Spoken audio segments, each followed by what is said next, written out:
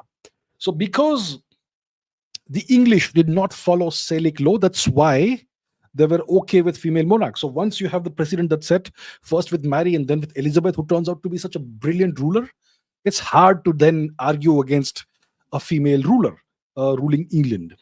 So one of the reasons why a female ruler was not regarded as a good thing, apart from the Christian angle, etc., is that because the royal families in Europe, they would marry among each other. So typically, a king's daughter would be married to some prince from another country. And if the king's daughter becomes the queen, then her husband, who is a foreigner, suddenly has incredible influence in the running of the country, which is not necessarily always a good thing. So that's one reason why it was not seen as as prudent to have a female ruler. And if you look at Queen Elizabeth II, well, her husband has significant German ancestry. Her mom, was it Victoria, most likely? She also, there's a lot of German ancestry today in the English royalty, because they allowed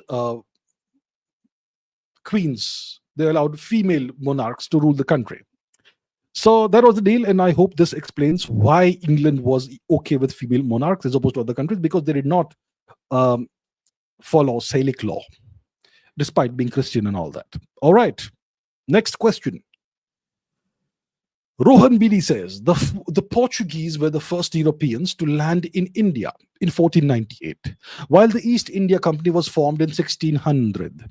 Why didn't the Portuguese occupy India on the scale of the British Empire, despite having a century-long head start? You see, being the first in the game isn't necessarily going to give you success. And this is a great example of that. And the same applies in business also. You may be the person who discovered a new product, or came up with an invention, but it's not necessarily you who's going to create a monopoly. Somebody else will do it better than you, sometimes. So the Portuguese, Vasco da Gama, that fellow, he landed in India in 1498. So, and the British did not even begin thinking about India in a structured way until the formation of this joint stock company, the East India Company, in 1600.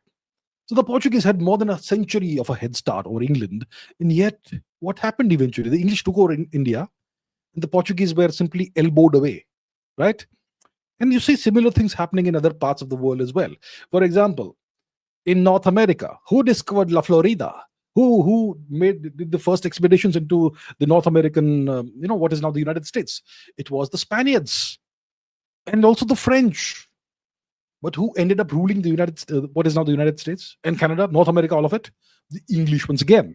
So the English came in much later, and yet they ended up ruling it. So there is something about what the English do that's different from what the other Europeans do.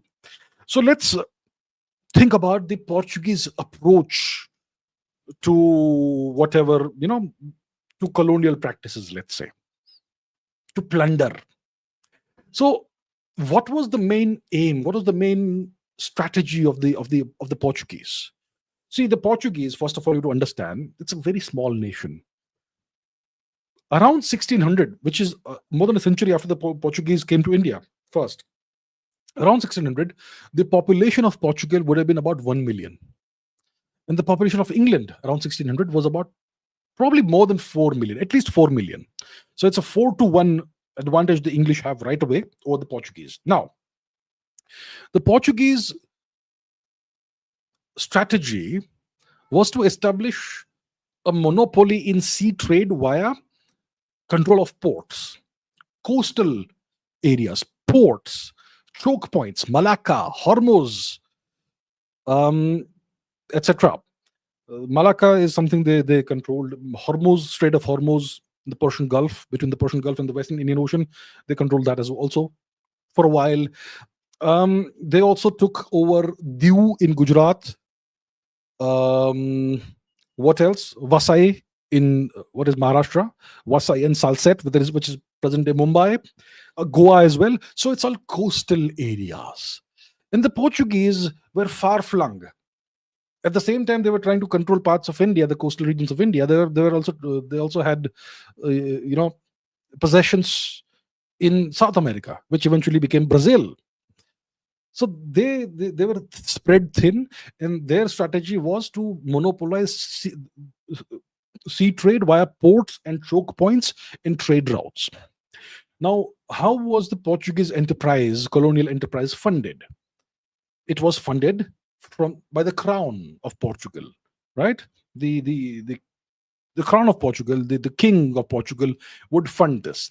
So all the money came from the crown, and they had all these scattered ports and scattered forts that they were holding on to, and that was the deal with them. And obviously, it was all focused on the navy. There was a major naval focus, and they would have small armed forces in each of the forts, small garrisons, right, in each of the forts, in each of the forts or ports, because the ports doubled as forts.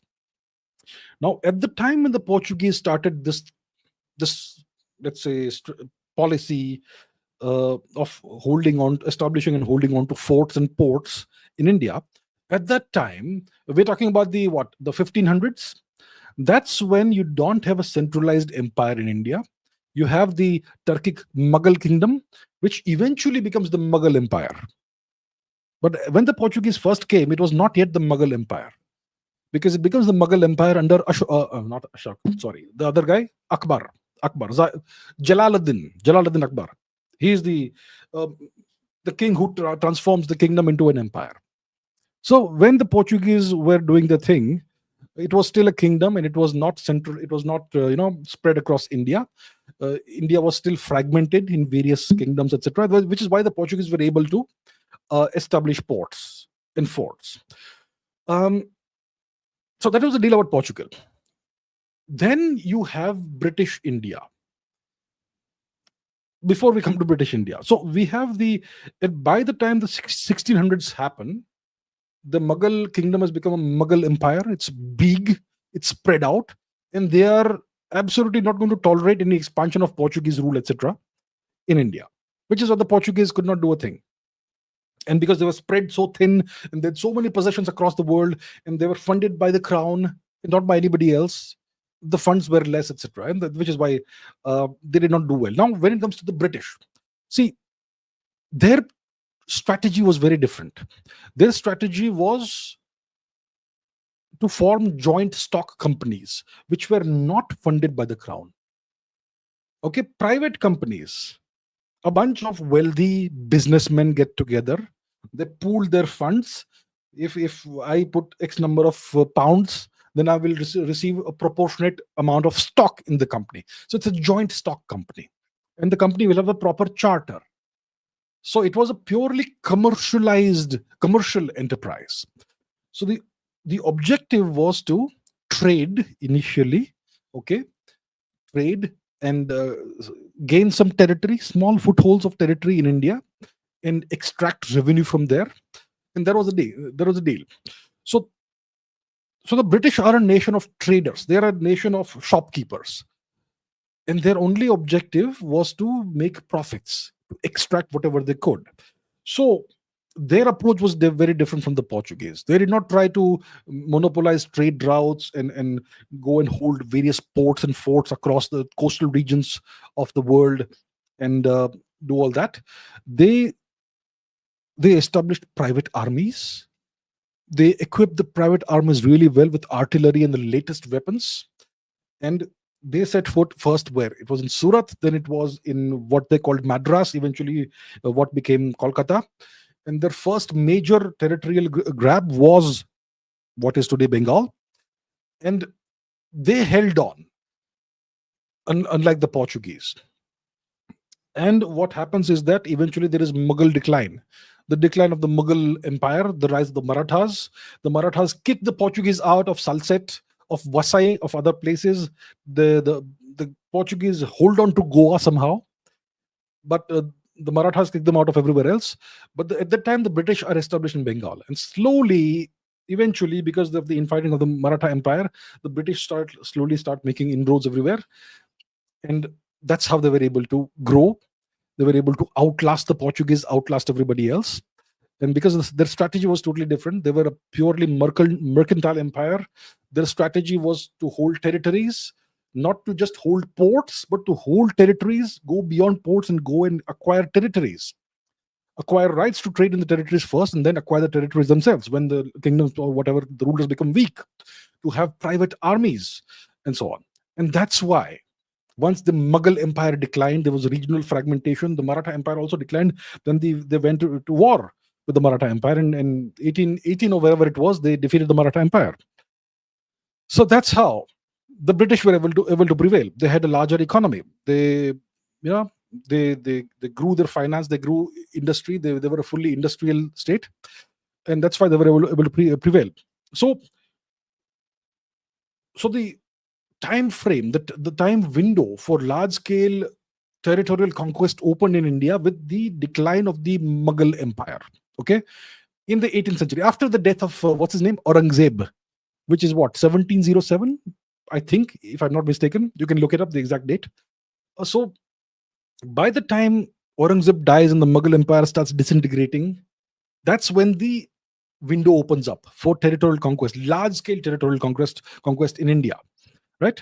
But by this time, the Portuguese Empire was already in long-term decline, right? And Britain was entering its expansionary stage, industrial stage, with financial upswing, right? So there's a mismatch in timing. The Portuguese are going down, the British are going up, and they took full advantage of the situation. And by the 19th century, they were able to defeat the Marathas. And that's why the Portuguese, you see, that's why the British were able to occupy India on the largest scale and plunder India to their no, heart's content, as opposed to what the Portuguese were able to achieve. Rita Upadhyaya says, "You have been ignoring this question again and again. Please explain about the Confucian bureaucracy in China and who was Confucius." Okay, first of all, Rita ji, I did not mean to offend or upset you. Look, I can only take about 20 or so questions in each episode, right? But if your question is good, I will eventually notice it and and pick it up, which is why I've done it today. Um, so, who was, first of all, let's deal with Confucius. Who was this person, Confucius? So he was a Chinese philosopher, thinker, teacher, whatever you want to call it. He was born in the Shandong province. Where is the Shandong province? It's south of Beijing and east of Korea. If you want to, I don't think we need to look at the map for this. You can look it up yourself. Shandong province is southish of Beijing and westward of Korea, of the Korean peninsula. That's Shandong province.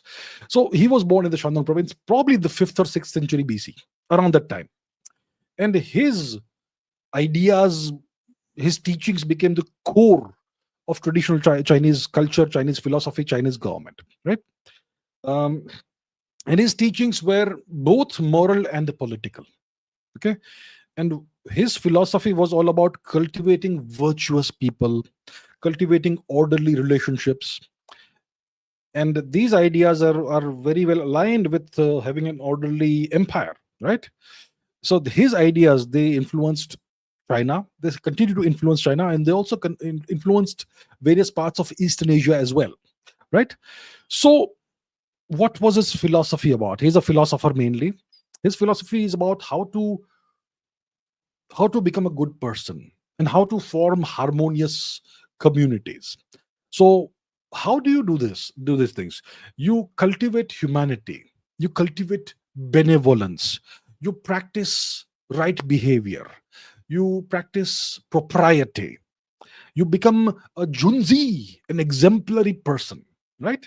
And you do this by stressing, by focusing on learning. With learning comes knowledge and wisdom. So you focus on learning.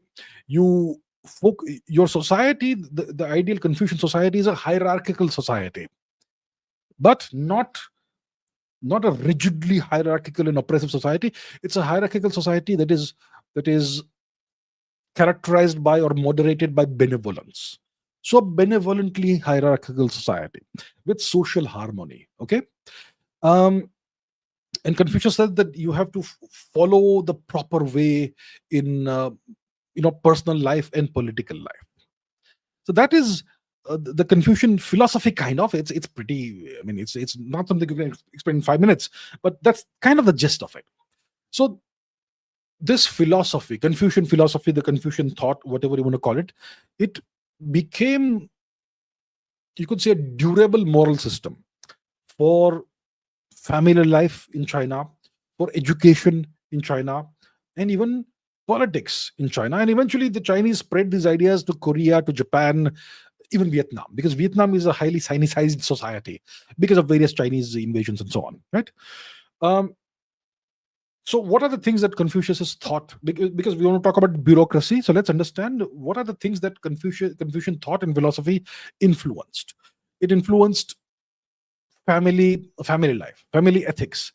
You need to be, filial piety, respect for elders, um, obligations to your kin, to your family. And kin and family are spread across society because we're all cousins and aunts and uncles of each other, you know across generations. So you have obligations to society, to your kin networks, etc. So that's how it influenced family life. It also influenced education because it's all about, study. You've got to study. You got to cultivate the moral self cultivation. Obviously that happens through study. And the junzi, the ideal person, becomes the model for not only students but also for officials in government. and it influenced politics very strongly. You must have, I mean, if you are a long term viewer of this channel, you would have heard me speaking about the mandate of heaven. That is a central concept in the Chinese imperial system. As long as the emperor has the mandate of heaven, he rules. The moment he loses the mandate of heaven, the emperor falls, the dynasty falls, and there is a period of chaos and civil war that typically lasts a century or so before the next dynastic cycle starts. The mandate of heaven. What is this concept? This concept comes from Confucian philosophy. So, Confucius, his view was that rulers should govern by virtue and they should rule by setting the right example. And Confucius said that the legitimacy of a ruler is interconnected or linked with their moral conduct. Okay, so as long as you are morally upright and you are doing the right thing and serving society and controlling society and being like a father figure to society, as long as you do all these things, you have the mandate of heaven. And when you lose the mandate of heaven, that's when your dynasty falls and so on, right? So that's all about Confucianism, about its role in society, its role in education, its role in family life, and its role in politics. Now, what does it have to do with the bureaucracy, right? Confucian bureaucracy. What is that? So, if you go back to the first millennium AD, you have the Tang dynasty, which was very strongly influenced by India. You also have the Song dynasty that comes probably later, right? So, from the Tang period onwards, the Chinese civil service examination system, it became based on Confucian literature, Confucian classics. So the Confucian classics became the main content of the civil services education examination system. It became the main content and it became the ideological basis of the entire bureaucratic examination system. So if you wanted to become a bureaucrat, which would elevate you to very high and very powerful status eventually, if you're good in society, if you wanted to become a bureaucrat, a powerful person in society, in the empire, then you had to succeed in this exam. And to succeed in the exam, you had to read, you had to understand the world through the lens of Confucian concepts, Confucian philosophy. You were supposed to value, you were supposed to embody Confucian virtues and ideals like loyalty, like valuing the hierarchical order of society, valuing Confucian norms, understanding what the mandate of heaven is, and so on. And if you were good at this, if you could crack the exam, then you could become a high-ranking official eventually if you did the right thing. So that was how you entered the bureaucracy. So this was an officially sanctioned form of Confucianism. There are various forms of Confucianism, but this was the officially sanctioned form of Confucianism. And the objective was to legitimize the rule of the empire, of the emperor, and to shape the values and conduct and behavior and comportment of the bureaucrats, of the officials who would do the job of ruling the empire in the name of the emperor. So, so this connected administrative careers to Confucian philosophy, Confucian ethics, Confucian morals, Confucian values, and Confucian political ideas and ideals, right? So that is the deal. So that's and this system has been going on since at least the Tang dynasty, and it went on all the way until the fall of China to the Westerners during the Opium Wars. So historically, imperial governance was based on Confucian values, Confucian principles, but it also incorporated legalism, legalistic techniques, centralized control, harsh law. So it was a mixture of both. Now, what is legalism? Since we are discussing Confucian bureaucracy, let's discuss legalism. Confucianism and legalism are essentially polar opposites. These are two, you could say, ideologies or philosophical worldviews. Confucianism views human nature in a certain way. Legalism views human nature in the exact opposite way. Okay? So legalism differs from Confucianism, like a 180-degree turnaround about how it views human nature, how it views how rulers should govern, and what is it that holds an empire together. Confucianism, like I said, emphasizes virtue. It emphasizes moral education. And legalism is all about strict laws, centralized power, and harsh punishments. Okay, so it's very different. And Chinese governments, empires, they have historically mixed the two things. Employed aspects of Confucianism and employed aspects of legalism. And you see that even today. So legalism assumes that people are fundamentally self-interested and short-sighted, and Confucianism assumes that humans are capable of goodness, and they have good morals inside them that need to be cultivated through Confucian education, etc. And legalism says that people respond only to punishment, not to moral persuasion or education or whatever. And legalism is about reforms. Okay, legalism is willing to break with tradition to strengthen the state. For example, if you want to increase agricultural output, you can break with tradition. If you want to turn monks into workers, you can do that if you're a legalist. But if you're a Confucian, you can't do that, right? And if you want to take the workers, take the peasants whose job is to, take care of agriculture, if you want to take them and put them into the military to build military power, then it's fine with legalism, but it's not fine with Confucianism. In Confucianism, the emperor is a father figure, right? And he has the mandate of heaven if he cares for the people and does all the good moral things. But in legalism, the ruler is absolutely sovereign, and he doesn't have any need to be a father figure. He is supposed to use law, administrative techniques, and punishments to keep the ministers, the bureaucrats, and the subjects, the peasantry, in line. So that's the difference between Confucianism and legalism. See, Confucianism is humane. It is virtue centered, and it is not about coercion. It's about persuasion more than coercion.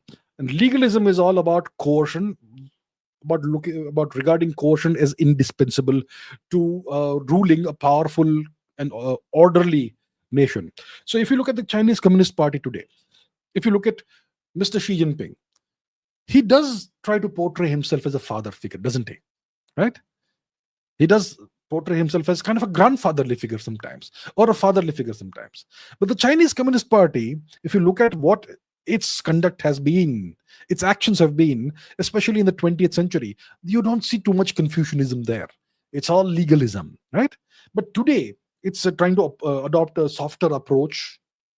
If you look at the Chinese Communist Party's approach towards Tibet, you don't see Confucianism there, right? But today it's trying to at least portray itself as being more humane and so on and so forth, which and in doing so, it's merging Confucianism with its basic legalistic framework. And Confucianism, once again, before I end this, there is no God in Confucianism. Yeah, Confucianism is not about it's you could say an atheistic ideology or philosophy. There is no place for God in Confucianism.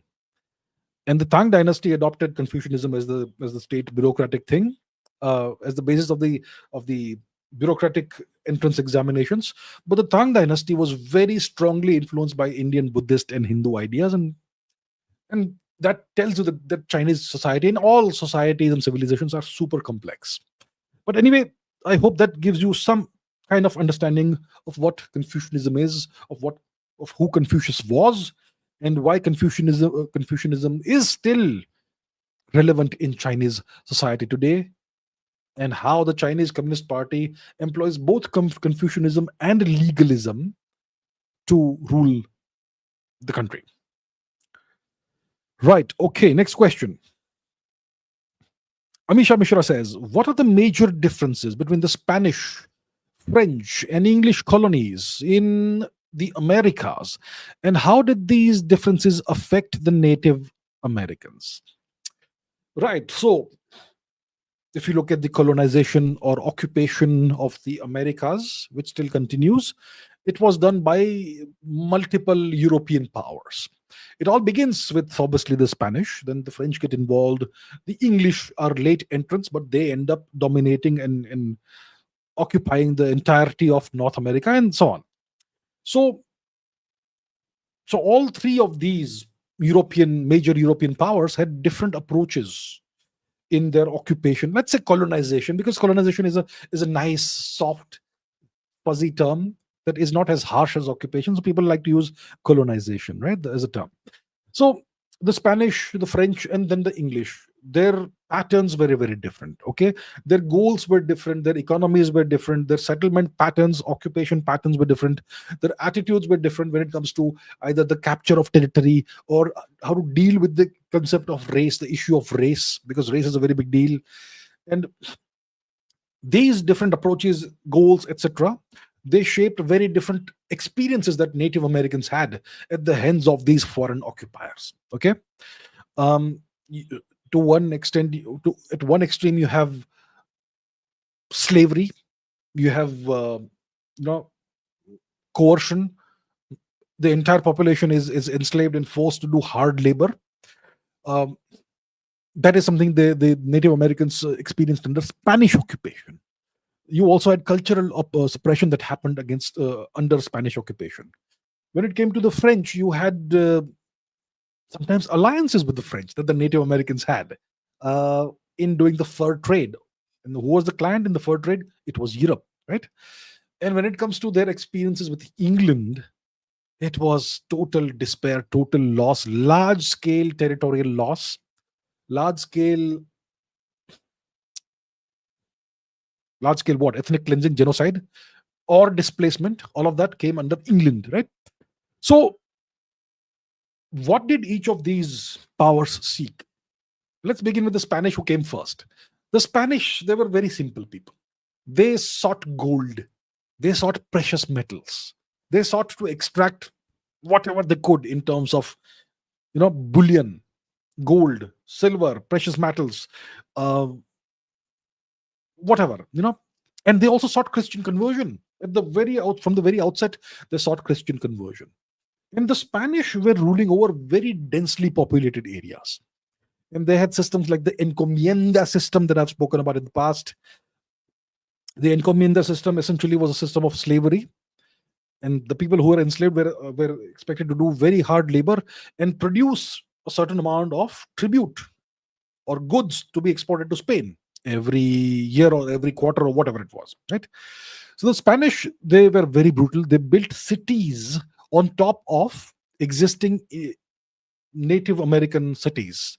They built churches on top of destroyed Native American temples. They would destroy the temples and build churches on top to show who's the boss, who's won. The Spanish imposed a rigid racial hierarchy. The white man is at the top, and the brown man is at the bottom. And they insisted on conversion. If you would not convert, you would be killed in various super brutal ways, right? So that this destroyed native religions, this destroyed the native governance systems, and so on. And because of this, and also the Spanish were very dirty, so the English, and they brought in all these horrific diseases to the Americas. So the Native Americans, they experienced catastrophic population loss because of diseases, because of extremely harsh labor conditions, and entire islands were depopulated, like the island of Hispaniola, completely depopulated, zero survivors, that sort of thing. And sometimes the Native Americans would be relocated to towns or cities the Spanish would construct, so that to concentrate labor in one place. So this totally destroyed the society of whoever survived. The Spanish also gave the status of nobles to some of the indigenous rulers or elites who would convert to Christianity, right? So they would be given the status of nobles. They would be given decent status in society. And the Spanish also intermarried with the nobles, with the elite of the indigenous societies. Then this produced large-scale mixed populations, and the Spanish imposed a caste system kind of thing, based on the color of his skin, lightness of his skin, and so on. So that's what happened with the French. With the Spanish, the French were different. They focused on fur trade in North America. Okay, they did not care about agriculture the way the English did. So the French established scattered outposts. In this, they did not establish large colonies, large plantation colonies, like the Spanish did in later the English would do. The French were only interested in fur trade, and French traders, they relied on native people. Uh, they relied on native people as economic partners. So the French wanted to trade fur. They wanted to acquire fur from North America and sell it in Europe. They would acquire it in from North America for very little money, for very little cost. They would transport it to Europe and sell it at high profit. Fantastic business model, right? So for that, the French made the indigenous people their allies. They did not oppress them. They did not kill them, more or less. Yeah. They would use Native American travel routes, trade routes. They would sometimes even marry into native communities. And because of this, the natives, wherever the French were present or the French had control, the natives would retain control of their lands. And they also became partners of the French in European power politics once the French started having conflicts, clashes with the Anglos and so on. So there was something called the French and Indian War, which you can read about, right? And this, like I said, this fur trade, the clients were European clients, right? And this tied the Native American tribes into the European trade networks, into European markets, and this led to clashes between Native American tribes, intertribal conflict over what? Over hunting territories, right?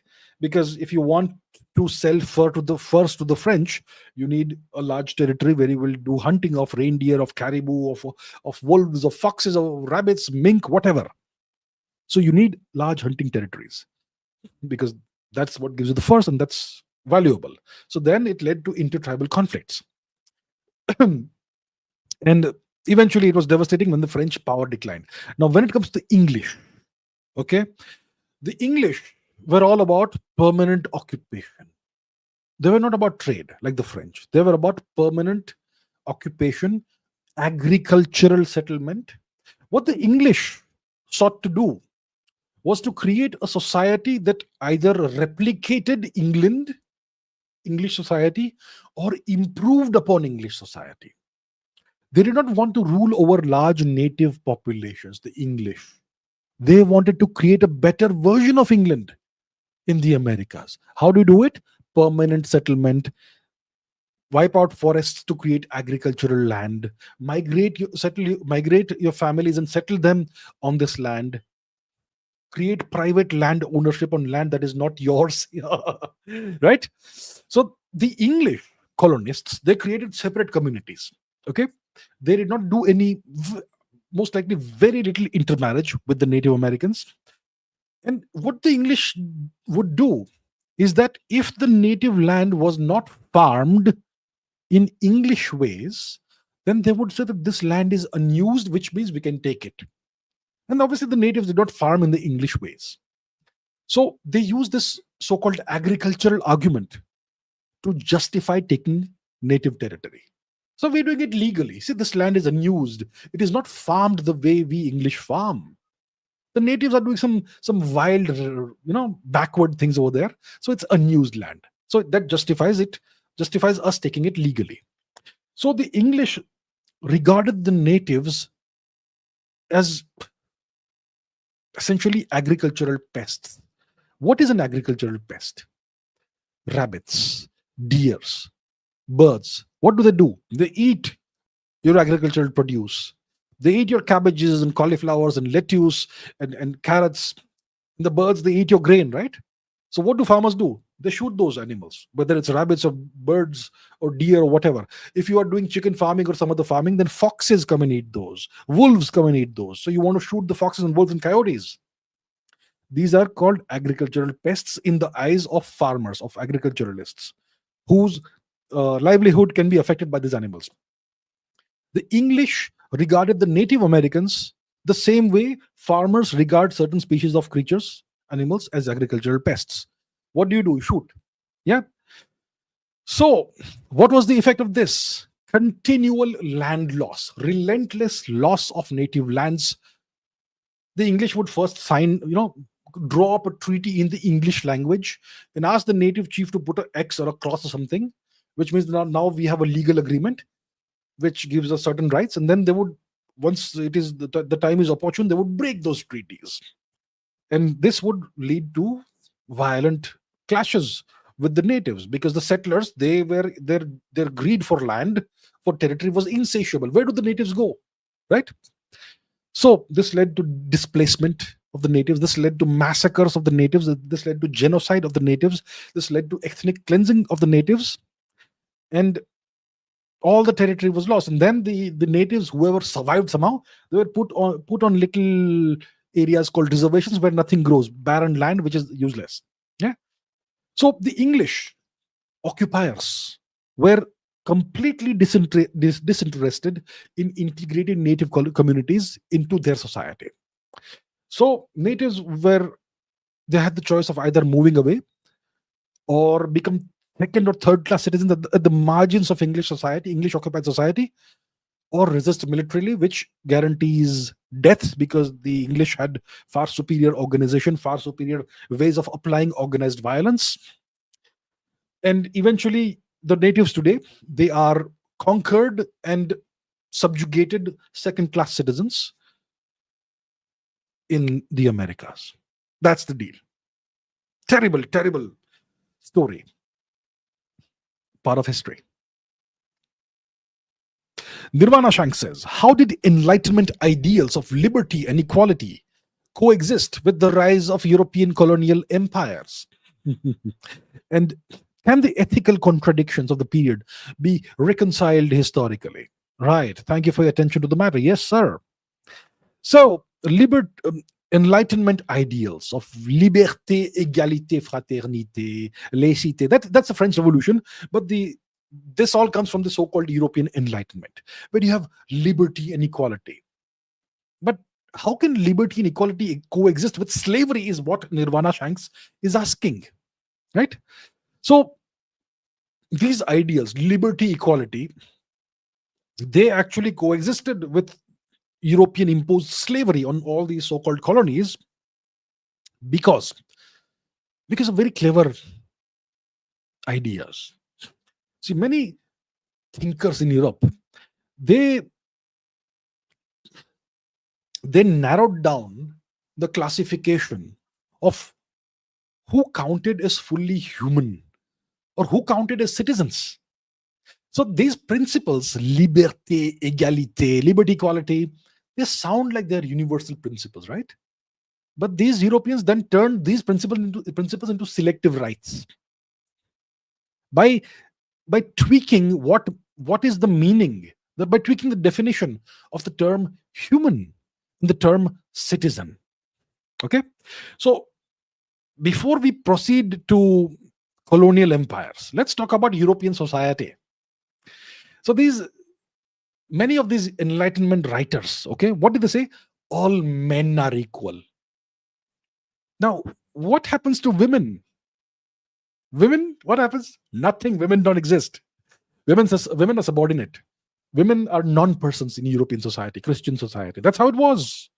I kid you not. And when they said that all men are equal, they applied that to men who had property, men who had wealth, not the riffraff, not the the peasants who toiled on a feudal lord's property. No, not those people. The males, the European males who are wealthy and who have property, they are the ones who are equal. So even in European society, there was not this did not apply equally to all human beings. Women were not part of this term, this statement that all men are equal. And even when it comes to men, it only applied to people who had wealth and property, and it certainly did not apply to colonized people.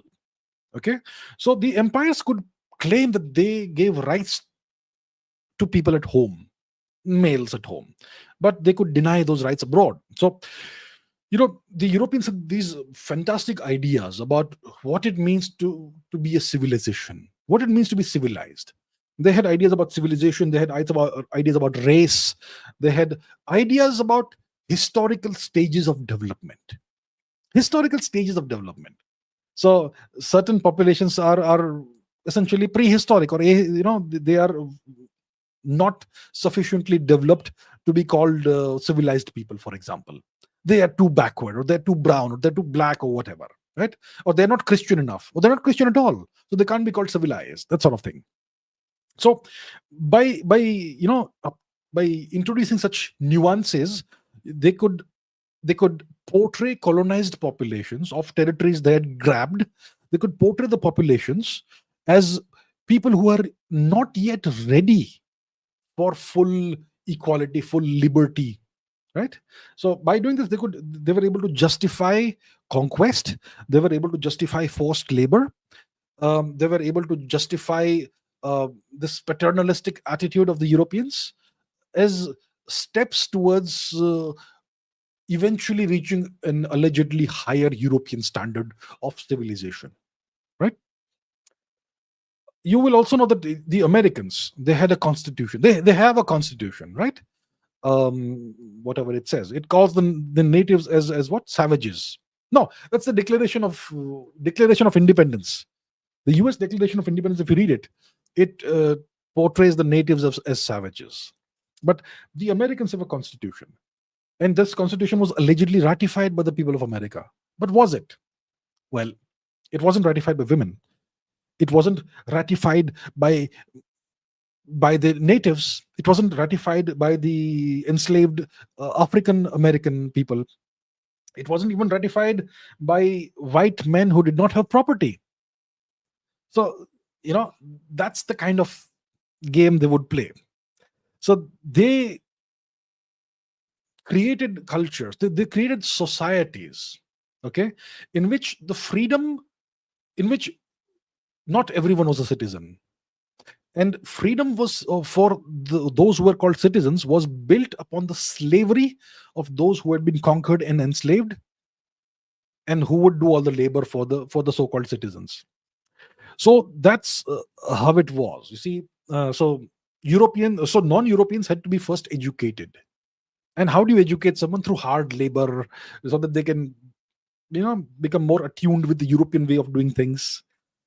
So on. So that's how it was. It was all racism. It was all justification for conquest, for slavery, for genocide, for forced displacement, for ethnic cleansing, for having millions of people work as slaves while you enjoy the benefits of that, right? So that all came out of Enlightenment. So these thoughts that came out, these thoughts and slogans and ideals that came out of the so-called Enlightenment or Enlightenment thought, they actually gave the Europeans tools for legitimizing slavery, for legitimizing genocide and whatnot. Can we reconcile these ethical contradictions of this period historically? Well, how do you reconcile these contradictions, right? You can't. It cannot be justified. You can perhaps contextualize it. You can say that whatever happened was a product of economic interests of the Europeans. It was a product of the entrenched racism, inherent, deep-rooted racism of the Europeans, and it was consequences of the limited notions, the limited ideas of what counted as a citizen, or even among the subjects, what counted as a person who had some kind of rights or did not have rights, right? So it's this entire period, the so-called colonial period, the period of the destruction of the world by the Europeans, it is a history of rapacious occupation, rapacious plunder, and domination of people, millions, hundreds of millions of people, dressed in the language of progress. Okay, they used the terminology, the vocabulary of rights, of equality, of self-determination, human rights, democracy today, same way. And they used it to justify their domination and all the abuses and atrocities they did. So you can't reconcile these things. And the same kind of attitude persists today. Today they will give you slogans about human rights and freedom and democracy while being the worst abusers of human rights and freedom and democracy. Nothing really has changed. Well, there we have it. Okay. Amisha Mishra says, how did Rhodesia, now known as Zimbabwe, decide who could vote and who couldn't? Was it based on your ethnicity, your income, etc.? Interesting question. Where is Rhodesia? It doesn't exist anymore. But it does exist. The region exists, but now it's called something else. Like Amisha says, it's called Zimbabwe. Where is Zimbabwe? Let's find out. Indians would be somewhat familiar with Zimbabwe because of the sport of cricket, because there's a Zimbabwe cricket team, which used to be good in the past. It's not so good anymore. So, if you are in India, we go westwards, and here we have Zimbabwe, which is to the north of South Africa, and to the east of Botswana, and to the west of Mozambique. That is where we have Zimbabwe. The capital is Harare. So this region, this country was in the 20th century until what, the 1970s, late 70s. You can look up when it happened. Until then, it was called Rhodesia. It was named after the great barbarian Cecil Rhodes, on whose name you have these fellowships, Rhodes fellowships, that Indians still enjoy sometimes.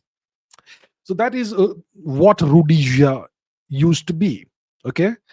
And who ruled Rhodesia? English-speaking people. A small number of white people ruled the country. And who were the subjects? The black people, who did not have too many rights. So what was the deal? Did Rhodesia have universal adult suffrage? Did they allow everyone to vote? Or did they restrict who could vote? And what were these restrictions based on? So first of all, Rhodesia did not have universal adult suffrage. What does it mean to have universal adult suffrage? It means that anyone who is legally an adult is allowed to vote. India has universal adult suffrage. Anyone who is above the legal age for being an adult can vote in any election in India. In Rhodesia, you did not have that. So the vote in Rhodesia, the right to vote in Rhodesia was restricted. You had to meet certain requirements. You had to meet certain qualifications. What kind of qualifications? Like Amisha says, it was not ethnicity.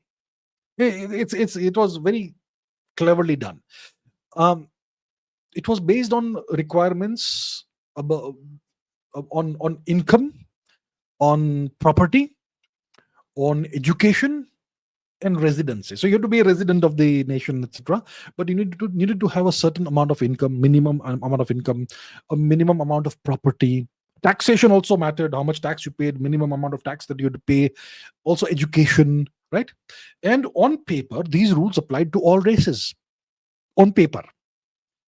But the minimum level, the thresholds, they were set in such a way that mostly it was the whites who qualified, and only a very small minority of the black natives qualified. Most of them could not.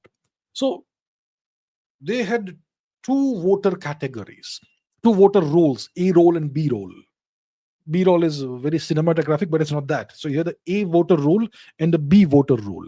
The A role was obviously the Europeans, the whites, and the B role was predominantly the natives, the Africans. So to register to vote, you had to satisfy these minimum levels of income, property, ownership, property ownership, and educational levels, etc. Now, the colonial policies were such that Africans had far lower incomes than whites.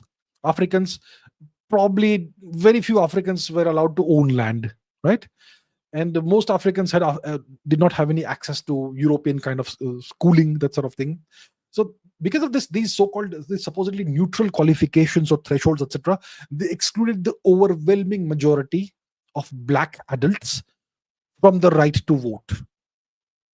So a few 100,000 white people held the majority of the elected seats, and millions of black people, they only had a handful of seats, and most of these seats were chosen indirectly through nominations from chiefs or whatever, not by the popular vote.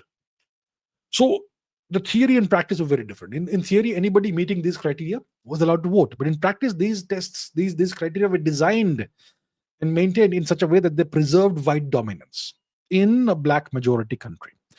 So that was the deal. So these criteria were built on a racially unequal society, and the right to vote was clearly demarcated on racial lines, even though it was not explicitly demarcated or defined by ethnicity. And this is how you can use laws to exclude people, even though they sound neutral on paper. And it's not just Rhodesia where such things happen. You can look closer to home and examine certain laws, and you will find that though they sound neutral, they are actually very skewed. Very interesting. All right. Shubh says, we all know about atrocities done by the Axis in the Second World War. What's the Axis? It is the alliance of Germany, Italy, and Japan. That's the Axis, right? So we all know about the atrocities done by the Axis in the Second World War. We don't have to discuss that. We all know, right? Please tell us about the other side, too, as their war crimes are often hidden. Well, you see, it's something that's not taught in your schools. It's something that no textbook will write about. And so it's prudent not to talk about it in too much detail. Yeah. But there was a significant period of ethnic cleansing of Germans and also Italians after the Second World War. Okay. So the mythology is what we are told, what the Hollywood mythology, etc., is that the Allies were the good guys. They were bringing freedom to the people of Europe. They were bringing freedom to the people of Germany. They are bringing law and order to the people of Germany and to Europe. Right. The truth is that the truth is complicated. The Allies were often just as brutal as the Germans. Okay. Look, at the end of the day, the Americans and their allies, they were not fighting for human rights and freedom and democracy and all that wonderful stuff. They were fighting for power and control. They were fighting to create a new world order based on whatever benefited them. So they wanted as much power, as much control, as much domination of the world as possible. And Germany was a problem for them. That's why, and Japan is also. Italy did not matter that much. So that's why they were fighting the war. At the end of the day, the Allies won. The Americans won, actually.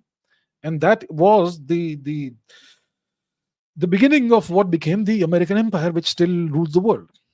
So you may not have heard of these territories, German territories called Pomerania, East Prussia, Silesia, where you had German populations that lived there. Today, these territories are part of either Poland or Russia or the Czech Republic or Austria or some, it's divided among these countries. And you probably don't have any Germans living there. So more than 10 million, maybe up to 15, maybe 10 to 15 million Germans were evicted from these territories. It's called ethnic cleansing, by the way. Yeah, they were evicted from these territories, driven out. And what's the death toll? More than 2 million, perhaps. More than 2.5 million, perhaps. So the death toll could be between several 100,000 to 2.5 million. Maybe more, maybe whatever, right? So it's a massive. It's a massive case of ethnic cleansing that happened in the aftermath of the end of the Second World War.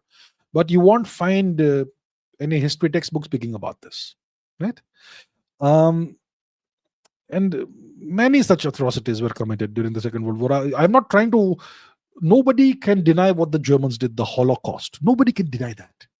No one's even trying to deny that. No one can deny what the Japanese did, right? Nanjing and so much more. All those things happened, but it's not like the Allies didn't do anything. They were sometimes equally bad. Nobody can deny what the Soviets also did. The Soviet atrocities were also terrible. So the Nazis committed horrific crimes, war crimes, no question. So did the Soviets, so did the Japanese. The Italians not so much, nothing comparable to that scale. But even the Allies did similar things. But you don't speak about that today. So I won't go into too much detail about this, but that's the deal. Right. Amisha says Rajputs of the Hindu Shahi dynasty of Kabul, Zabul, and Kandahar held their posts and defeated the most indestructible force in the world, Islamic Caliphate, for 2 centuries. Persia fell in 22 years, Egypt in 10 years. But the Hindu Shahi, they fought for over 2 centuries. The Hindu Shahi dynasty. First of all, when the Hindu Shahi dynasty ruled over Gandhar for about 2 centuries, let's say, okay, roughly 2 centuries. At that time, they were not called Rajputs. This term Rajput emerged in about 500-600 years ago. But the people who are retrospectively called Rajputs, they did not call themselves Rajputs. So first of all, we have to understand that this is a newer term. It did not exist. The term Rajput did not exist at the time of the Hindu Shahi dynasty and the dynasties of the first millennium AD. But today, they are classified as Rajputs. First of all, we're not quite sure if what are the origins of the Hindu Shahi dynasty. So before the Hindu Shahi dynasty, okay, we had the Turk Shahis who ruled in Gandhar, which is northern western Pakistan, Afghanistan, etc. That overall region is called Gandhar. The Turk Shahis were the descendants of the Shweta Hunas, the Huns. The Huns who tried their best to conquer India during the Gupta Empire and who failed. They were driven off repeatedly by our great emperor Skandagupta. But after Skandagupta's death, the Huns prevailed and they swept into India and they eventually assimilated into the Indian population. They became Indians. Their descendants live all among us. So the Huns established a dynasty in Gandhar, which came to be known as the Turk Shahis. See, the Turks are descendants of the Huns.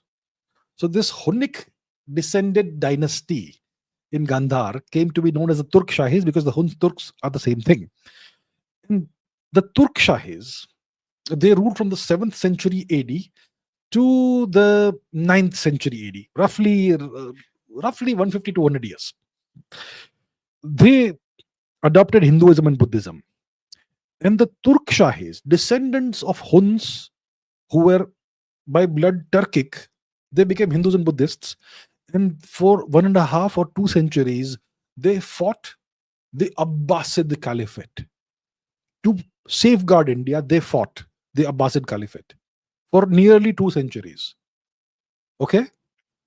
The Turks fought for India. They fought to safeguard India from the Abbasid Caliphate. Eventually, in the 9th century AD, somewhere around that time, the Turk Shahis finally were defeated. Their last king was forced to convert to Islam. And one of his ministers, possibly a Brahmin, possibly a Kshatriya, we don't know quite, he took over the leadership and he established a new dynasty which came to be known as the Hindu Shahi dynasty. The Hindu Shahis were Shaivites. They moved on from the Gandhara script and they started using the Sharda script. Okay? And they ruled from the 9th century AD to the 11th century AD. The Turk Shahis fought the Abbasid Caliphate and they spent 2 centuries roughly defending India from the Abbasids. They eventually had to convert to Islam. They were defeated. The Hindu Shahis, they fought not the Abbasid Caliphate, they fought the Ghaznavi Empire. Okay?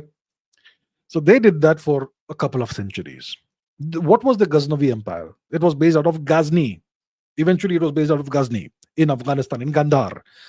And the Ghaznavids were Turkic in nature, by ethnicity. They were Turkic, they were of Mamluk descent. What does it mean, Mamluk? It means they were freed slaves. They were slave soldiers who eventually became rulers. Right?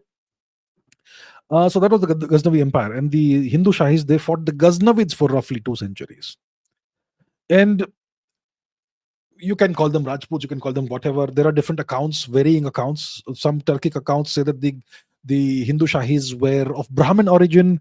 Some other accounts are that they were of Kshatriya origin. It doesn't matter. They fought. It makes them warriors, and you could call them Rajputs. So yeah, they defended India for 2 centuries from the Ghaznavids, and eventually you had they also were defeated, right? That, as we know. So you have these centuries of resistance to Arabic and Turkic invasions of India by the Turk Shahis, by the Hindu Shahis, by various Rajput kingdoms in the north and west of India that your history textbooks and your teachers won't teach you about. And that's a travesty. We should know about these things. So I'm glad this question has been asked. I appreciate that very much. Amisha again says, did Adolf Hitler actually derive inspiration from US policies towards Native Americans for the Holocaust? Let's understand this. We know what Adolf Hitler did. The Holocaust of, it is said 6 million Jews, right? In various horrific death camps and whatnot. Auschwitz, Sobibor, Treblinka, and so on. Horrific chapter of history, not fun to talk about. So we'll not discuss it. But where did Adolf Hitler get the idea from? Where did he get the inspiration from? Did he get this inspiration of what he did to the Jews from US policies towards Native Americans? And that's the question Amisha is asking. Very interesting question. What is the truth? The truth is very interesting. So, Adolf Hitler was indeed someone who studied US policies, US racial policies towards the blacks and the Native Americans, and US expansionist policy. The US, how the US expanded relentlessly westwards from its initial base on the east coast of what is today the United States. And then it expanded relentlessly, inexorably westwards, grabbing and gobbling up more and more Native American territory, displacing the Native Americans, genociding them, massacring them if required, eventually taking the whole continent, essentially. Right? So Hitler, he studied this in detail. He looked upon what the Americans did as a model for what he should do in Europe. But it was not necessarily the single straightforward blueprint for the Holocaust that he committed. So, and how do we know this? See, Hitler wrote about this in Mein Kampf. Mein Kampf is this book that he wrote, My Struggle. Very unreadable book, actually. I tried more than 20 years ago. Pretty hard to read, but he wrote about this in Mein Kampf. And Hitler's writings speak about the fact that he regarded the United States as a racial state, as one of the most successful racial states on the world in the world, because of its successful immigration restrictions, because of the segregation system that the United States had at the time, and because of the conquest of the western continental frontier that the Americans successfully carried out. He was a huge fan of the United States. He was very pleased that a Nordic population, white-skinned population, had displaced inferior brown-skinned indigenous people and conquered their territory. And they had structured citizenship, they had structured immigration on the basis of racial lines, on the basis of so-called white superiority. And Hitler said that this is a great model, it sets a great precedent for what his goals were in Europe, especially Eastern Europe. The German, the Nazi desire for a Lebensraum in Eastern Europe, to conquer Eastern European territories and settle Germans there. And what should be done with the people who lived there? Deal with them the way the Americans dealt with the Native Americans. Yeah. So the Nazis, not just Hitler, but the Nazis, they studied all of this. They studied American laws, anti-miscegenation laws, the Jim Crow, the segregation laws and policies, etc. The Jim Crow rules or laws the Americans had. They studied the citizenship and immigration laws or rules that favored white Europeans and excluded non-whites. They examined laws that dealt with the Indian problem, the Native American problem, reservation policies, and how to treat the natives and their native nations, to treat them as people who are under your jurisdiction, under your subjugation, who are not sovereign. Don't treat them as sovereign peoples. Treat them as wards. Right? So Hitler studied all of this, and they saw the American conquest of America as the precedent for the Nazi um, desire for a Lebensraum in Eastern Europe. So, and you can see that the way the Americans dehumanized the Native Americans, the way they forcibly removed them, the way they forcibly removed them from their territory, the way the Americans used hunger as a weapon against the Native Americans. All of this, the Germans would eventually replicate when it comes to the people whose territories they conquered and the people they subjugated. So you can see that there are a lot of the Nazi actions where you could say influenced by American actions in the 18th and 19th centuries, even 20th century, in a variety of ways, right? So they consciously used aspects of US policy, of US race law, as models and as justification for what they did. So Hitler was a huge fan of the United States, right? He looked up to the United States. So that was the deal. But when it comes to the Holocaust, the genocide of the Jews that the Germans, that the Nazis committed, you could say it's not just based on what the Americans did to the native populations of North America. It was also based on anti-Semitism, which in Europe there's a 2,000-year-old history of anti-Semitism. So it was also based on that, not just based on what the Americans did. It was also based on various German colonial practices. It was based on the experiences the Germans had in the First World War. It was based on Nazi ideology, also racial superiority, the Übermensch, that sort of thing. So all these different influences came together, including the very important model that they copied from the US. And that gave rise to, well, the displacement of people in Eastern Europe, the concentration camps that the Nazis set up, the systematic genocide of the Jewish people, all of that. So the US policies towards Native Americans are one strand of influence in the way the Nazis behaved. It's not the only thing, but it was definitely a major and very important influence on the Nazis, on Hitler's policies and behavior and actions. Saloni Mishra says, in what language did Emperor Ashok use to speak? What was his mother tongue? The language he used for speaking? What about Chandragupta Maurya? So Chandragupta Maurya was Ashok's grandfather. What language did they use? So if you look at Ashok's inscriptions, they are in Magadhi Prakrit, in the Magadh region and in other parts of India. But not always, right?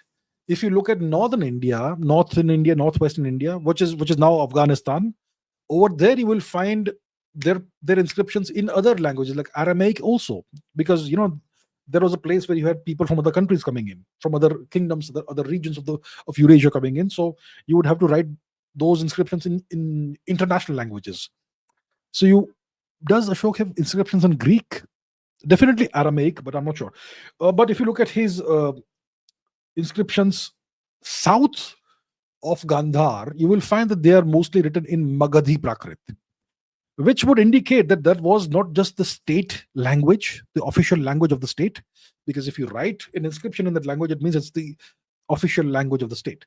So most likely the official language of the state was Magadhi Prakrit, and that would also have been the language he used to communicate, most likely. Beyond that, we don't have any further information. So whatever we say has to be based on whatever evidence we have. So there is Magadhi Prakrit, there is Ardha Magadhi Prakrit, perhaps, right? And that would have been the language of not just Ashok, but also his grandfather, and also probably Vishnugupta Chanakya, who would also have known Sanskrit, obviously, because he wrote the Arthashastra in Sanskrit. So yeah. And then we have later on the Kushan Empire that employed multiple languages. We also have the Gupta Empire that used classical Sanskrit in its official communications, right? So you have various empires using different languages for official communications. And it's very interesting to, I mean, what would that language have sounded like? We have all these historians with PhDs who hold professorships in Indian universities, but they don't want to do this research. What would a conversation in Magadhi Prakrit have sounded like? Why can't we reconstruct that language, which is definitely going to be an upper branch language of Sanskrit, so it will not be that difficult to reconstruct, but nobody has bothered to do these things. Everyone focuses on Pali for some reason. Pali, Pali, Pali, Pali. What about Magadhi Prakrit? What about Maharashtri Prakrit? The ancestral language of the Marathi language. There are so many Prakrits that were spoken in India, in various parts of the subcontinent, at different times in India. Nobody has bothered to reconstruct these languages. So it's sad that that's the case. Our historians clearly have specific agendas, and they will stick to those agendas. But yeah, so the language of Emperor Ashoka was most likely Magadhi Prakrit from about 2300-ish BC, or 2200-ish BC, around that time. Swapnil Mishra says, what do we know about the first humans who arrived in the Indian subcontinent? And how do they compare to early humans in Africa and the rest of Asia? Early humans. So, look, when we talk about early humans, we can talk about the early archaic humans and the early modern humans. The early modern humans are Homo sapiens, right? We are the modern humans, and the earliest Homo sapiens, where their fossil remains were discovered in North Africa, and those date back to about 400,000 years before today, a place called Jebel Irhoud in North Africa. So the oldest known fossils of Homo sapiens date back to about 400,000 years ago, but the oldest evidence of Homo sapiens in the subcontinent, it dates back to probably about 80,000 years before today. But that's not the oldest evidence of humans in the subcontinent. We have older humans whose remains and evidence have been discovered in the subcontinent. That is most likely Homo erectus. The oldest evidence of the presence of Homo erectus in India, in the subcontinent, is about 1.5 million years old. And that's in two archaeological sites. One is in Tamil Nadu, one is in Karnataka. And they have discovered indirect evidence of the presence of Homo erectus. How so? So they haven't discovered fossil remains of Homo erectus, bones. They haven't discovered that. But they have discovered stone tools that were clearly made by human beings. And how do you date how old stones are? Because you can't do carbon dating of stones. You date them based on how deep they were buried in the archaeological record. And based on that, you can kind of roughly estimate the date around which these artifacts were created. So that dates back to about 1.5 million years before today. Homo erectus. Then you have archaeological evidence from the Narmada Valley. That's a village whose name I can't recall. You can look it up, where fossil evidence of ancient humans was found. And that's about 300,000 years old in the Narmada Valley. And that, once again, is Homo erectus, most likely. And what they discovered was a skull cap, the top of the skull, that part, and a clavicle, the collarbone. The collarbone is this bone here. So they found a clavicle and the top of the skull cap. And that is most likely Homo erectus, or the Narmada Valley variant of Homo erectus. And that is about 300,000 years old. When it comes to the oldest Homo sapiens, there is evidence of Homo sapiens surviving the Toba supervolcano eruption in the subcontinent. So the Toba supervolcano eruption did not happen in the subcontinent. It happened in Indonesia, what is now Indonesia. It happened about 74,000 years ago. And there's evidence of a layer of ash from that supervolcano eruption in various parts of India. And in one archaeological site, you find evidence of stone tools under the layer of ash, which means it precedes that. and also just after the layer of ash, just above it, which means humans in India survived the Tuba supervolcano eruption. That is Homo sapiens, most likely. So the out of Africa migration happened between 80,000 to 60,000 years ago, roughly. We don't know for sure exactly, but yeah. So India was the first place where Homo sapiens properly set up shop, and we had a thriving population of Homo sapiens here, and we are the descendants of those early settlers. So yeah, so our ancestors 80,000, 74,000 years ago, they survived the Toba supervolcano eruption. And genetically, we know that India has the oldest non-African populations in the world when it comes to matrilineal genetic lineages, mitochondrial haplogroups, haplogroups M and MN. M and N are the oldest non-African matrilineal haplogroups or lineages in the world, genetic lineages, and both originate in the Indian subcontinent.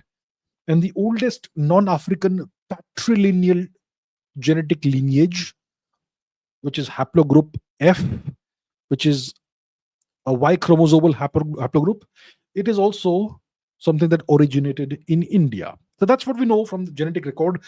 The fossil record of Homo sapiens in India is very fragmentary, especially if, the older record, because nobody has bothered to do archaeology in India. Nobody cares, right? If we do take up the bother to do archaeology, you will find, I expect, staggering, stunning discoveries that will rewrite the history of humanity. Because India was the first place where Homo sapiens properly settled down after the out of Africa migration. It's in India that small group of migrants came and settled and established a large, burgeoning, growing population, which eventually numbered in the millions. And it's from India that various groups of travelers of Homo sapiens eventually went in different directions across Eurasia and settled down and, set up human populations there. And we see that in the genetic record. The oldest lineages, both male and female, non-African lineages, are Indian. So if our archaeologists decide to wake the hell up and start doing archaeology, start doing what they are paid for, then we will find stunning discoveries in India of the origins of the oldest non-African Homo sapiens population. It's just waiting to be discovered. Someday it will happen, hopefully.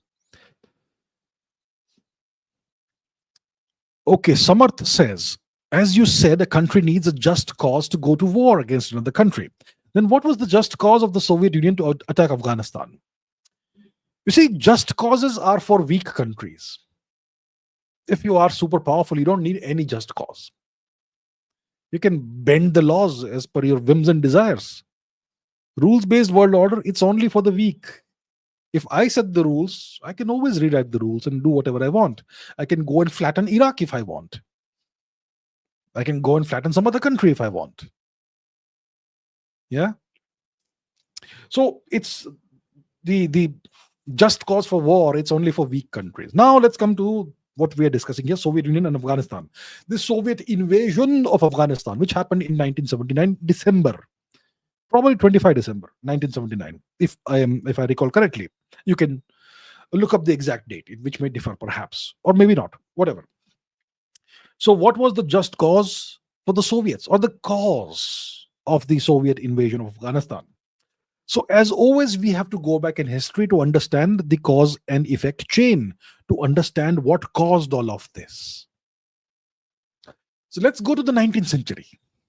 See, when I was for the first time asked about the history of the Ukraine war, why did this war happen? I went back to 1000 AD. So I am doing you a favor. I'm only going to the 19th century here. 19th century, we had the Sikh Empire. The Sikh Empire, whose great ruler was Shri Ranjit Singh, Maharaj Ranjit Singh. And he liberated Kashmir from the Afghans. By the time the Afghans of Gandhar had converted fully to Islam, and they had conquered Kashmir, and they had done horrific atrocities to the people of Kashmir.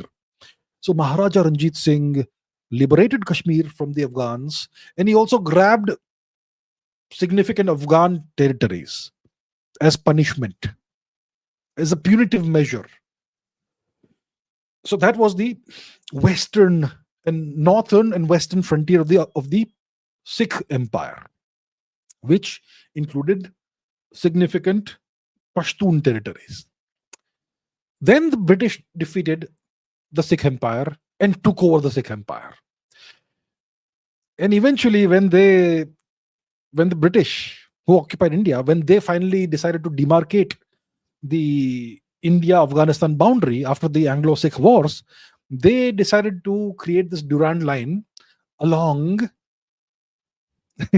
along the borders of the Sikh Empire, which included a lot of Pashtun territory. Okay. In 1947, when the British left and divided India, partitioned India, that became the Pakistan-Afghanistan boundary. And that is the cause of a major territorial dispute that exists even today. Now, let's once again go back. In the 20th century, you had Mohammed Dawood Khan, I believe, who was the cousin of the ruler of Afghanistan. The ruler of Afghanistan, his name was Zahir Shah. And his cousin, Mohammed Dawood Khan, was appointed by Zahir Shah as the Prime Minister of Afghanistan. Now, Mohammed Dawood Shah had the choice. See, now, the 20th century, you have the Cold War, right? After the end of the Second World War. You have the Cold War, and Pakistan has allied itself with the Americans. And Pakistan and Afghanistan have this major territorial dispute. So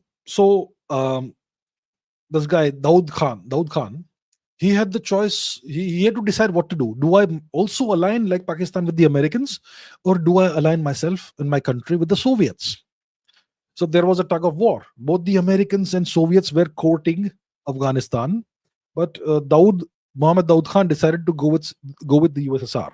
So the Soviets were very happy. They were very pleased that Afghanistan is on our side, and they gave Afghanistan all kinds of aid, all kinds of support. They sold lots of military equipment, tanks, fighter planes, artillery, small arms, ammunition, all that to Afghanistan. The Soviets also set up air bases in Afghanistan. Who constructed Bagram Air Base? It was the USSR who constructed the Bagram Air Base for the Afghans. They also used it. So all this happens in the 1950s. It's around the 1950s that this happens. So Afghanistan initially, Mohammed Dawood Khan initially was thinking about being on the American side, but the Americans insisted that you have to sign agreements with us. You have to sign a mutual defense agreement, etc., which essentially vassalizes you. In Afghanistan, they don't want to be vassalized, so they went with the Soviets. India was also aligned with the Soviets. Afghanistan was also aligned with the Soviets. So the Americans now prod the Pakistanis that create problems for Afghanistan. Right? So the Pakistanis start using Islamist tactics in Afghanistan. See, the government of Afghanistan, the Mohammed Dawood Khan government, was a nationalistic government. And a nationalistic government will want its territory back.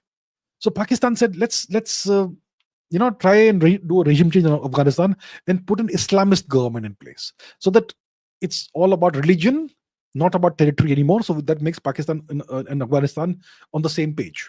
So they tried to, prop up, they tried to foment troubles in Afghanistan, and there were clashes along the Afghanistan-Pakistan border, low-level clashes and so on. So this continues in the 1950s, 60s.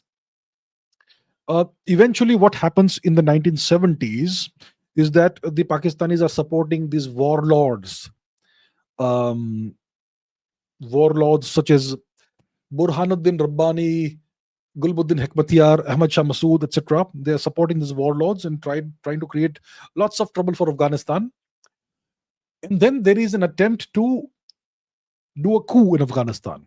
At some point in time in the 1970s, Mohammed Dawood Khan ousted his uncle, Zahir Shah, as the king of Afghanistan, and he proclaimed Afghanistan as a republic. Okay, and then there is this trouble with Pakistan. The Pakistanis are trying to use Islamism as a tool against Afghanistan. Then there is an attempted coup in Afghanistan in the late 1970s somewhere, probably 78 or something. And Muhammad Daud Shah is able to suppress that. But then there are protests against him, and the Islamists become very powerful, and there is a lot of instability.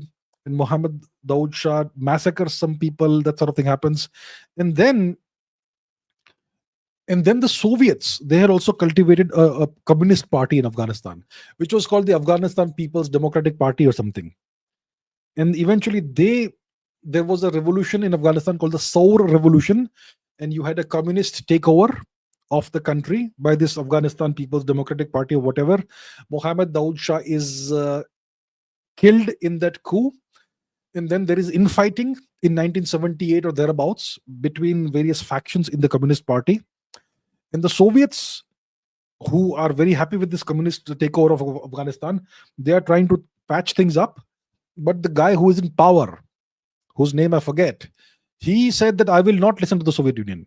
If you guys try to pressurize me, I will go and get into bed with the Americans. Okay? So he started becoming pro-America. And that was the last straw for the USSR. So Leonid Brezhnev in 1975 said, invade. And that's how the invasion happened in 1979. So long story short, the Soviets wanted control over Afghanistan. They could not afford to have Afghanistan fall into Pakistani and American orbits. And that's why they invaded Afghanistan. But they don't do a good job of it, as we know. And eventually it was a catastrophe. So whether you can call it a just cause, unjust cause, whatever, but that is how it happened. That was a chain of events. Roughly, you can read the details with all the dates, etc. But that's overall how it happened. Krishna of the Surinamese Netherlands says, I understand from your explanations about vegetarianism that it originally comes from Jainism and Buddhism. Do you mean that vegetarianism does not belong to Hinduism at all? Do I understand that correctly? You see, what we call Hinduism is not something that has a 500-year history. It has maybe 10,000 years of history, maybe even more.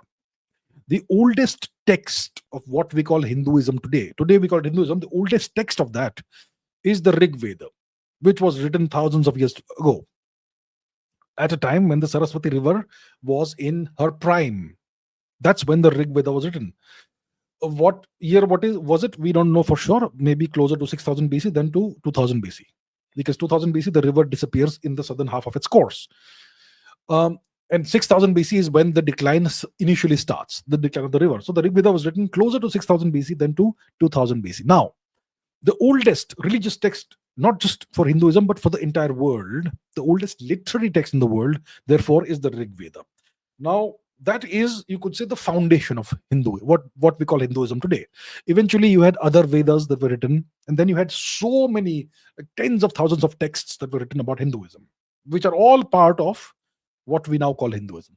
So if we look at the original text, the foundational text, the oldest text, the Rig Veda, what does it say about eating meat? It says, so here are the things it says. It says, killing of cows is unacceptable. Cows are not to be killed. If somebody kills cow, the punishment should be really harsh. So cows are not to be killed. That's what the Rig Veda says. The Rig Veda also says that horses are not to be killed unless it's the Ashwamedha Yagna. So only a great king can do it. Otherwise, horses can't be killed. It doesn't say anything about any other animals. And it does prescribe various yagnas in which animals are sacrificed and eaten.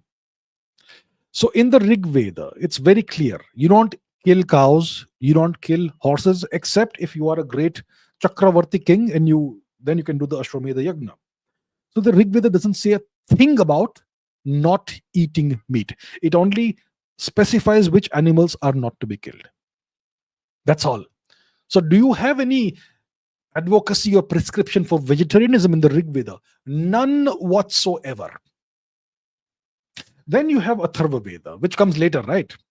In the Atharva Veda, we have lists of animals which should not be killed. So it's an expanded list. It not only has the cow and the horse, it also has deer, wild deer, etc., and various other animals.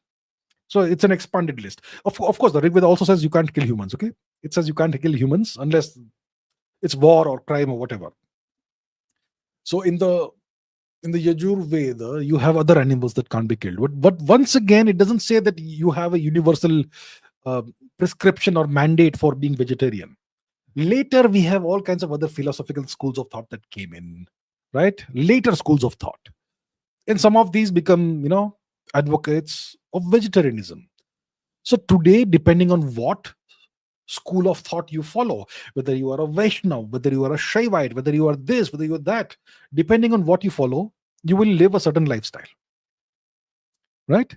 So Hinduism is not a universalistic way of life or religion. It's not a monolithic religion. All kinds of practices are allowed in Hinduism. You can be a pure vegetarianism. You can be a pure vegetarian. You can be vegan if you want to. You can eat only spaghetti if it suits you. Spaghetti aglio e olio, or you could eat carnivorous diet if you like. The only thing you can't eat if you're a Hindu, which all aspects of Hinduism agree upon, is cows. Apart from that, and I'm sure also horses. Yeah, why would you want to eat horses, by the way? And of course, I don't think I would discuss dogs and cats right over here, because no Indians would, no civilized Indian eats dogs or cats. Yeah. Anyway, so there's no references to dogs or cats in the Atharva Veda, but there's a reference to a dog in the Mahabharata, right? Because Yudhishthir, when he finally met with Lord Yamraj, he said that I will not ascend to heaven unless I can bring my dog with me, because he has been faithful to me all this time. I can't leave my friend behind. So Lord Yama had to agree to the dog joining Yudhishthir in the Swargaloka. So that's how we know that in our Swargaloka, dogs are allowed. So anyway, that's the deal. So if you look at the Rig Veda, there is no advocacy, there is no prescription that you can't eat meat, none whatsoever. And then depending on which school of thought or philosophical school of thought you follow in Hinduism today, you may or you may not eat meat. But so it's allowed if you want to. If you are a Shakta, I suppose you eat meat. If you are a Shaivite, I suppose you can eat meat. If you are a Vaishnav, no meat, no, and other stuff as well. So it's entirely up to you. It's your choice. What appeals to you? Which way of life appeals to you within Hinduism? You can do whatever. The only thing is you can't eat beef. That's it. Mriganka Sekhar Biswas says, could you explain the origins of the Bene Jewish community in India, how their roots compare with those of other Jewish groups like the Cochin Jews and the Baghdadi Jews? Is there any actual historical and genetic study suggesting how these distinct Jewish communities emerged and evolved in the Indian subcontinent?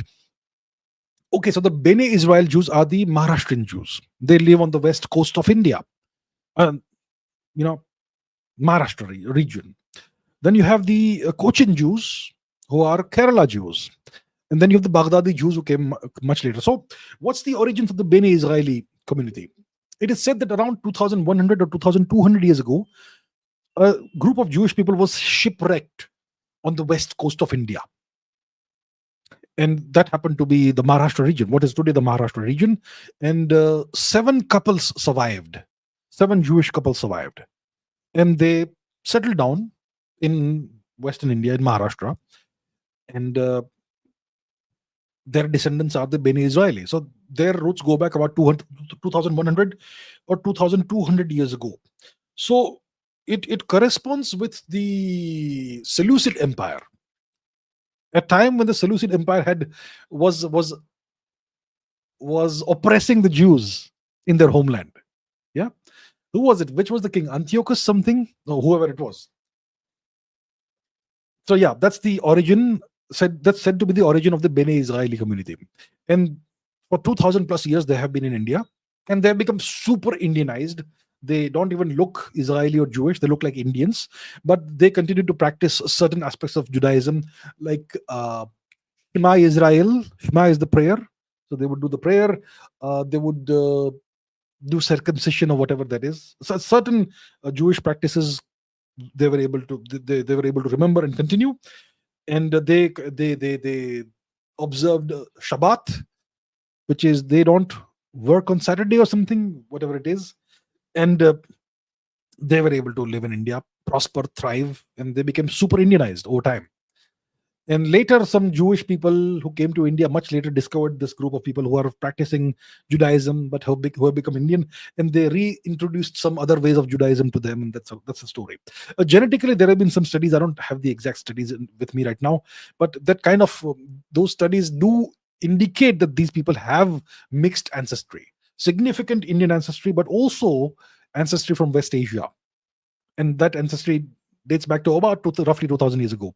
So the Bene Israeli are indeed of West Asian, probably Jewish ancestry, and they have been in India for over 2,000 years, and they have thrived in India for over 2,000 years. The Cochin Jews are said to be an even older Jewish population. According to their folklore, they either come from the time of King Solomon, that is about said to be about 900 BC, or maybe the time of the Babylonian exile, which is the 6th century BC or something. So around that time, they came to India and they settled down in Kerala. So they've been in India for a very, very, very, very long time. And about 500 or so years ago, there was the expulsion of the Iberian Jews from Spain as part of the aftermath of the Reconquista, which happened in 1492 or thereabouts. You can look up the dates. Reconquista. And in the aftermath of the Reconquista of Spain, expulsion of the Islamic Moors from Spain, the Jews were also expelled, the Sephardim. And a bunch of these Jews, Sephardic Jews, they came and settled down in Kerala and intermingled with the Cochin Jews. And they called the Cochin Jews black Jews because they had become Indian. And the Sephardim were whitish. So they mixed with intermingled with the Cochin Jews. And today's Cochin Jews are a descendant of those two communities. The old, ancient community from probably during the Babylonian exile time, definitely before the Roman destruction of the Second Temple, and the Sephardim, who came about the 16th century AD. So that's the Cochin Jews. The Baghdadi Jews are a very recent Jews entrance into India. 17th, 18th centuries, around that time, the Baghdadi Jews came to India. They settled down in Western India. The first place they settled down was probably Surat in Western India, Gujarat, southern Gujarat. Then Mumbai, which was then called Bombay. And one of the most prominent of the Baghdadi Jewish families was the Sassoons. So the Baghdadi Jews came from West Asia, from the Iraq region, Baghdad, Basra, also Syria, Aleppo, etc. And they did not intermix that much with the Indians. They remained separate and distinct. And the Sassoons became, like I said, a very prominent industrial family, a business family, very, very wealthy. They were called the Rothschilds of the East or something. Okay. And they were into various enterprises. You have the Sassoon Docks in Mumbai, which is named after the Sassoons. You have the Sassoon Library, also in Mumbai. And the Sassoons they also made their presence felt in China, in Shanghai. In 19th century China, the Sassoons played a significant role in what the Chinese call the century of humiliation, beginning with the Opium Wars. The Sassoons were prominent traders of opium and so on. So anyhow, these are the distinct Jewish communities that emerged and evolved in the subcontinent. When it comes to the the Bene Israeli and the Cochin Jews, there is genetic evidence that corroborates those that folklore that they have about themselves. It kind of corroborates what they have said. And the Baghdadi Jews hardly exist in India at all anymore. I don't think any of them exist today. But the Bene Israeli, some of them do exist. The Cochin, some of them still exist in India. Most of the Jewish people have done aliyah. They have gone and settled down in Israel and set up cricket clubs over there. Some still live in India. And India is one place that has welcomed the Jews with open arms and treated them the same as Indians. And the Jews have prospered in India. Not a single instance of anti-Semitism ever against Jews has occurred in India. The Europeans, the way they've treated Jews for 2,000 years, all kinds of horrific accusations against the Jews, blood libel and what, I don't know, the poisoning of wells allegedly, all that nonsense. If the Jews are so evil and so on, like the Europeans have claimed for 2,000 years, how come the Jews never did any such thing in India? So clearly the Europeans have been lying for 2,000 years. No question about it. Interesting, isn't it? Right. Rishi says, why does Wikipedia propagate the lie that Brahmic scripts come from Egyptian hieroglyphics when it's obvious that Brahmic scripts originated in India? Let's find out what Wikipedia is saying. As I always say, Wikipedia is not necessarily a reliable source of information. It lies about India. Okay, let's see. Brahmic scripts. All right. What does Wikipedia say about this? Wikipedia. Go on, bro. Okay, they are descended from the Brahmi script. Let's go to what it says about Brahmi script. It says the Brahmi scripts, it originates in the Aramaic alphabet, which comes from the Phoenician alphabet, eventually from the Egyptian hieroglyphs. So that's what it claims. The origin of the script is still debated, but most scholars state that Brahmi was derived from or influenced by Semitic scripts, contemporary Semitic scripts. Some scholars favor the idea of an indigenous origin, but the evidence is insufficient at best. But there is apparently evidence that it comes from Aramaic and eventually Egyptian hieroglyphs. Interesting, isn't it? Now let's go back to Google and see what our friend Grokkipedia has to say about this. Elon Musk's neutral version of Wikipedia. Let's see what it has to say. Okay, Brahmi script. Grokkipedia. What's it say? Grokkipedia. Let's go to Grokkipedia. It's gonna be dark screen, dark. Yeah, here we have it. The Brahmi script is an ancient Abhigudha writing system. Blah blah blah blah blah. Evidence suggesting it was a deliberate invention or adaptation. Its development reflects influences from Semitic scripts like Aramaic. Introduced through trade or administrative contacts, but restructured into an indigenous alphabetical order based on Vedic phonology. So even Grokkipedia, Elon Musk's allegedly neutral version of Wikipedia, or neutral encyclopedia, says that Brahmi has come from the Semitic scripts, Aramaic, eventually Egyptian hieroglyphs. Absolute nonsense. The Brahmi script has come from the Indus, the so-called Indus script, the Saraswati script, the Indus Saraswati script, Sindhu Saraswati script.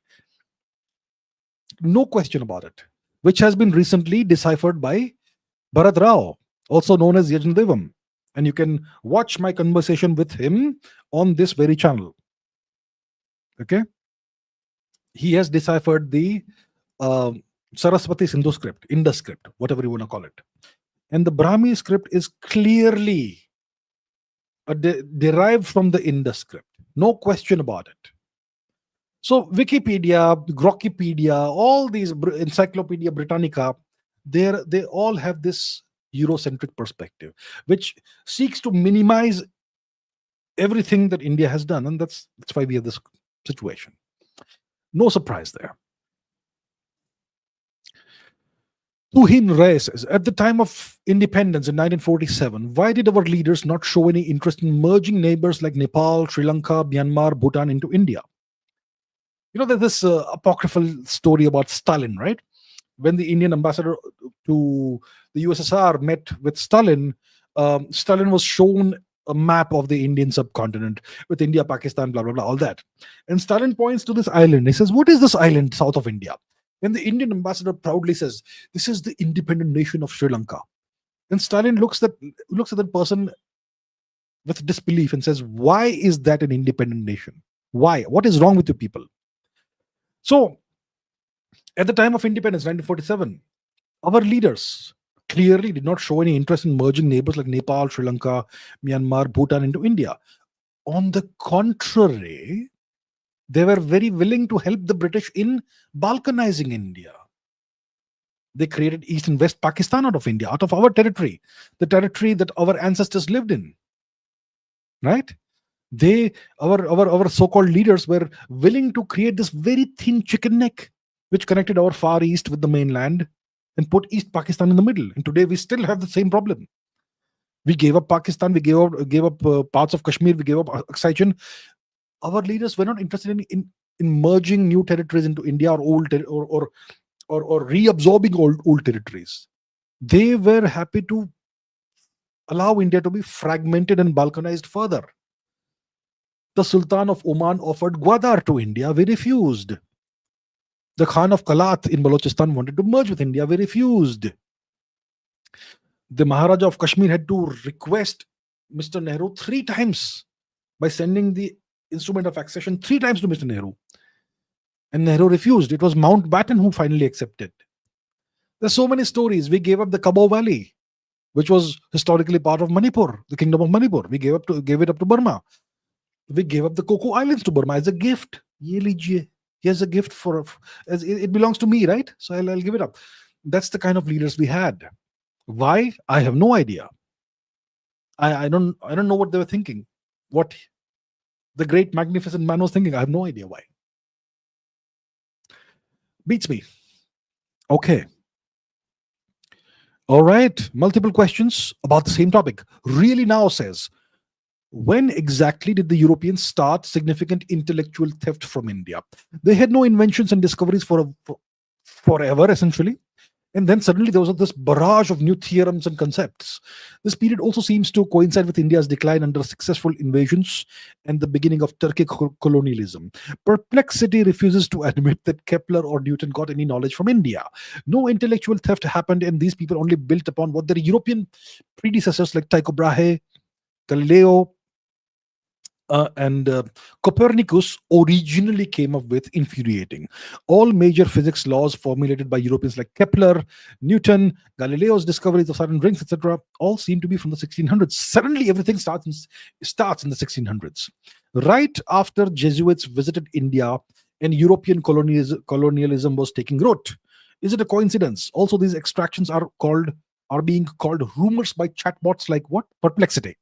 I'm sure ChatGPT and whoever else, right? All these chatbots. So what's the deal? How did this all begin? It all begins with the destruction of India's universities and libraries. India was the inventor of the concept of the university. The oldest university that we know of is Takshashila, which has its origins in the around the mid first millennium BC. And we had universities across the length and the breadth of India. Nalanda, Takshashila, Tilhara, Udantapuri, Vikramshila, Shardapet, and so on and so forth, so many. So we had the universities all over the place. Now you have the Turks who eventually start conquering various parts of India, and whenever they see a temple, they destroy it. They plunder all the gold and jewels and all that. And wherever they see universities, initially the Turks sent interpreters and scholars, okay, to India, and they would visit our universities. They would visit the libraries, and they would take all the texts that they found interesting. So if it was a text about Hindu philosophy, they didn't care about it. But if it was a text about mathematics, about astronomy, about pharmacology, about toxicology, about science, about medicine, etc., all these applied subjects, they wanted that knowledge. So these Al-Khwarizmi and Al-Biruni, etc., they all came to India. They took whatever they could, all the texts they could, and they studiously, religiously translated all these texts from Sanskrit into either Persian or Arabic. And the Arabs who did this, they did not conceal the fact that this was Indian knowledge. Al-Khwarizmi said, what did he title his book? Kitab al-Hisab al-Hind. Let's Google it, shall we? Am I making this up? Let's see. Okay. Kitab al-Hisab al-Hind. What was this? It's a book by the Persian mathematician Al-Khwarizmi, which translated the Indian decimal positional system to Arabic. Kitab al-Hisab al-Hind, right? The principles of Hindu reckoning. So that's by Al-Khwarizmi. This is Kitab fi Usul Hisab al-Hind. It's a different book. It's a book of mathematics written by Kushyar ibn Labban. And you have all these different Arabic Arabic and Persian translators who translate all these Indian texts into their languages, and they don't claim that they invented or discovered any of this. But today, Al Khwarizmi, Al Biruni are regarded by the West as polymaths, as if they came up with all these concepts on their own. They never claimed that this was their, this is knowledge that they came up with. They were simply translators. But today, the Westerners portray Al Khwarizmi and Al Biruni, etc., as the independent discoverers of all these things. So that's where the distortion begins. And then you had these Jesuits who would come to India. So what happened is that the Arabs and the Persians, they took all of this knowledge from India. Eventually, the occupiers, the Turkic occupiers of India, destroyed all the universities and burnt all the libraries. But all the interesting texts were taken and absorbed and translated into Islamic languages, Persian and Arabic. And all of this knowledge that flowed into the Islamic world, it gave rise to what they call the golden age of Islam. 2-3 centuries of liberal thought in Islam, of a flowering of knowledge. You had the great library of Baghdad, and the Islamic golden age, which was brought to a sudden abrupt end by the conquest of the Arabic world, of the Islamic world, by Shri Hulegu Khan, the grandson of Shri Chinggis Khan. He almost destroyed the Islamic world, and that was the end of the Islamic golden age. But by that time, these translations of Hindu texts, of Indian texts, were beginning to trickle into Europe. And that's why the Europeans decided that this was all Arabic stuff. And even when the Europeans knew that the Arabs had translated Sanskrit texts, they still decided to ascribe all this knowledge to the Arabs, and they started claiming that Al-Biruni, etc., were polymaths. Then 15th, 16th century onwards, the Jesuits, who are the world's greatest thieves of knowledge, they started coming to India. They started interacting with Brahmins in various parts of India and collecting astronomical and other data, carrying it to Europe, going to Kerala, discovering calculus, carrying it to Europe. And suddenly, in the same year, both Newton and Leibniz discovered calculus. Same year. For 10,000 years, Europe did not know what mathematics was. Suddenly, the same year, within a couple of months of each other, few months of each other, both Leibniz, who is in Germany, and Newton, who is on an island in the Atlantic, both of them independently discover calculus. What a goddamn joke. So the Europeans absorbed as much knowledge as they could. Most likely, Kepler, who was a student of Tycho Brahe, if I'm not mistaken. So Kepler most likely got all this astronomical data from India, through Jesuit priests, and based on all these centuries of astronomical observations, he was able to derive what is now called Kepler's 3 laws of planetary motion. Most likely, these laws were known in India, but our historians won't bother to research this and put it out in the public domain. So that's the deal. So all of this Indian knowledge, scientific knowledge, was absorbed by the West, and today they portray it as something that either the Arabs have discovered or that they came up with on their own. And that's the deal. Okay. Shubh says, was Zoroastrianism a rebellion against Hinduism? Well, so what's the origin of Zoroastrianism? When did it appear or arrive? See, it is said that Kurush, King Kurush, Emperor Kurush, Cyrus the Great, Kurush of Vazarak, it is said that he was not Zoroastrian. So it is said that Zoroastrianism came after Kurush. So Kurush, when did he rule? He was one of the great kings of the Achaemenid Empire dynasty. Cyrus the Great. The Jews are fond of him because he was benevolent towards them. He freed them. So obviously the 6th century-ish BC-ish, yeah, 6th-ish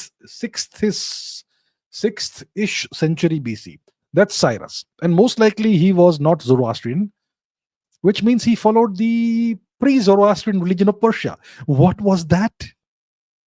We'll not go into it again. It was Hinduism. Paganism. It was a form of paganism. What? Hinduism. Okay. So Cyrus was most likely Hindu. But then you have the emergence of Prophet Zarathustra, and suddenly Zoroastrianism becomes the state religion. some point in time. What was the shape and form of Zoroastrianism?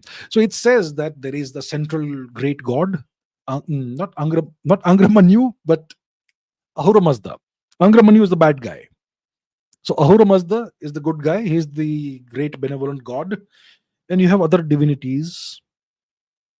Also in Zoroastrianism, you will be told that Zoroastrianism is monotheistic, which is a lie. Let me show you various Zoroastrian gods. Have you heard of Vritrahan? Let's see. Have you heard of Vritragna? Vritragna is a Zoroastrian yazat or divinity.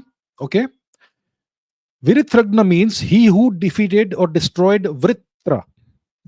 Who was Vritra? He was the great serpent who encircled the oceans of the world. And who defeated Vritra? It was Indra, Lord Indra, who defeated Vritra. Vritrahan in Sanskrit means the slayer of Vritra, which means Indra. And Vritragna is one of the deities in Zoroastrianism. So Indra is a Zoroastrian deity. We also have in Roman religion, we have the Mithraic mysteries. The Mithraic mysteries. Okay, what is this? A Roman cult, mystery religion focused on the god Mithras. This is the worship of the Zoroastrian divinity Mithra. Once again, a Zoroastrian god. Who is the Zoroastrian god Mithra? It is nothing but Mithra, the Vedic god Mithra. Mithra Varuna, right? Mithra and Varun come together. So Zoroastrianism is polytheistic. It is, you could say, an offshoot of Hinduism. All the major Hindu divinities are part of the Zoroastrian pantheon, but at the top you have the great god Ahura Mazda, which probably is an invention of Zarathustra. And you also have the bad guy, which is Angra Manyu. So is it a rebellion against Hinduism? I think it is nothing very much different from what Gautam Buddha did. He also took Dharma into a certain different direction. And he established his own school of thought, which was different from the mainstream school of thought. And similarly, Zarathustra also did something similar. And he also inverted the terminology so the Asuras or Ahuras become the good guys and the Devas become the bad guys in Zoroastrianism. And in the Vedic religion, it's the other way around. The Asuras aren't really bad guys in the Vedic religion, but they are kind of complex divinities, aren't they? So that's what Zoroastrianism was. Not quite a rebellion against Hinduism, but you could say perhaps Zarathustra was a social reformer or something.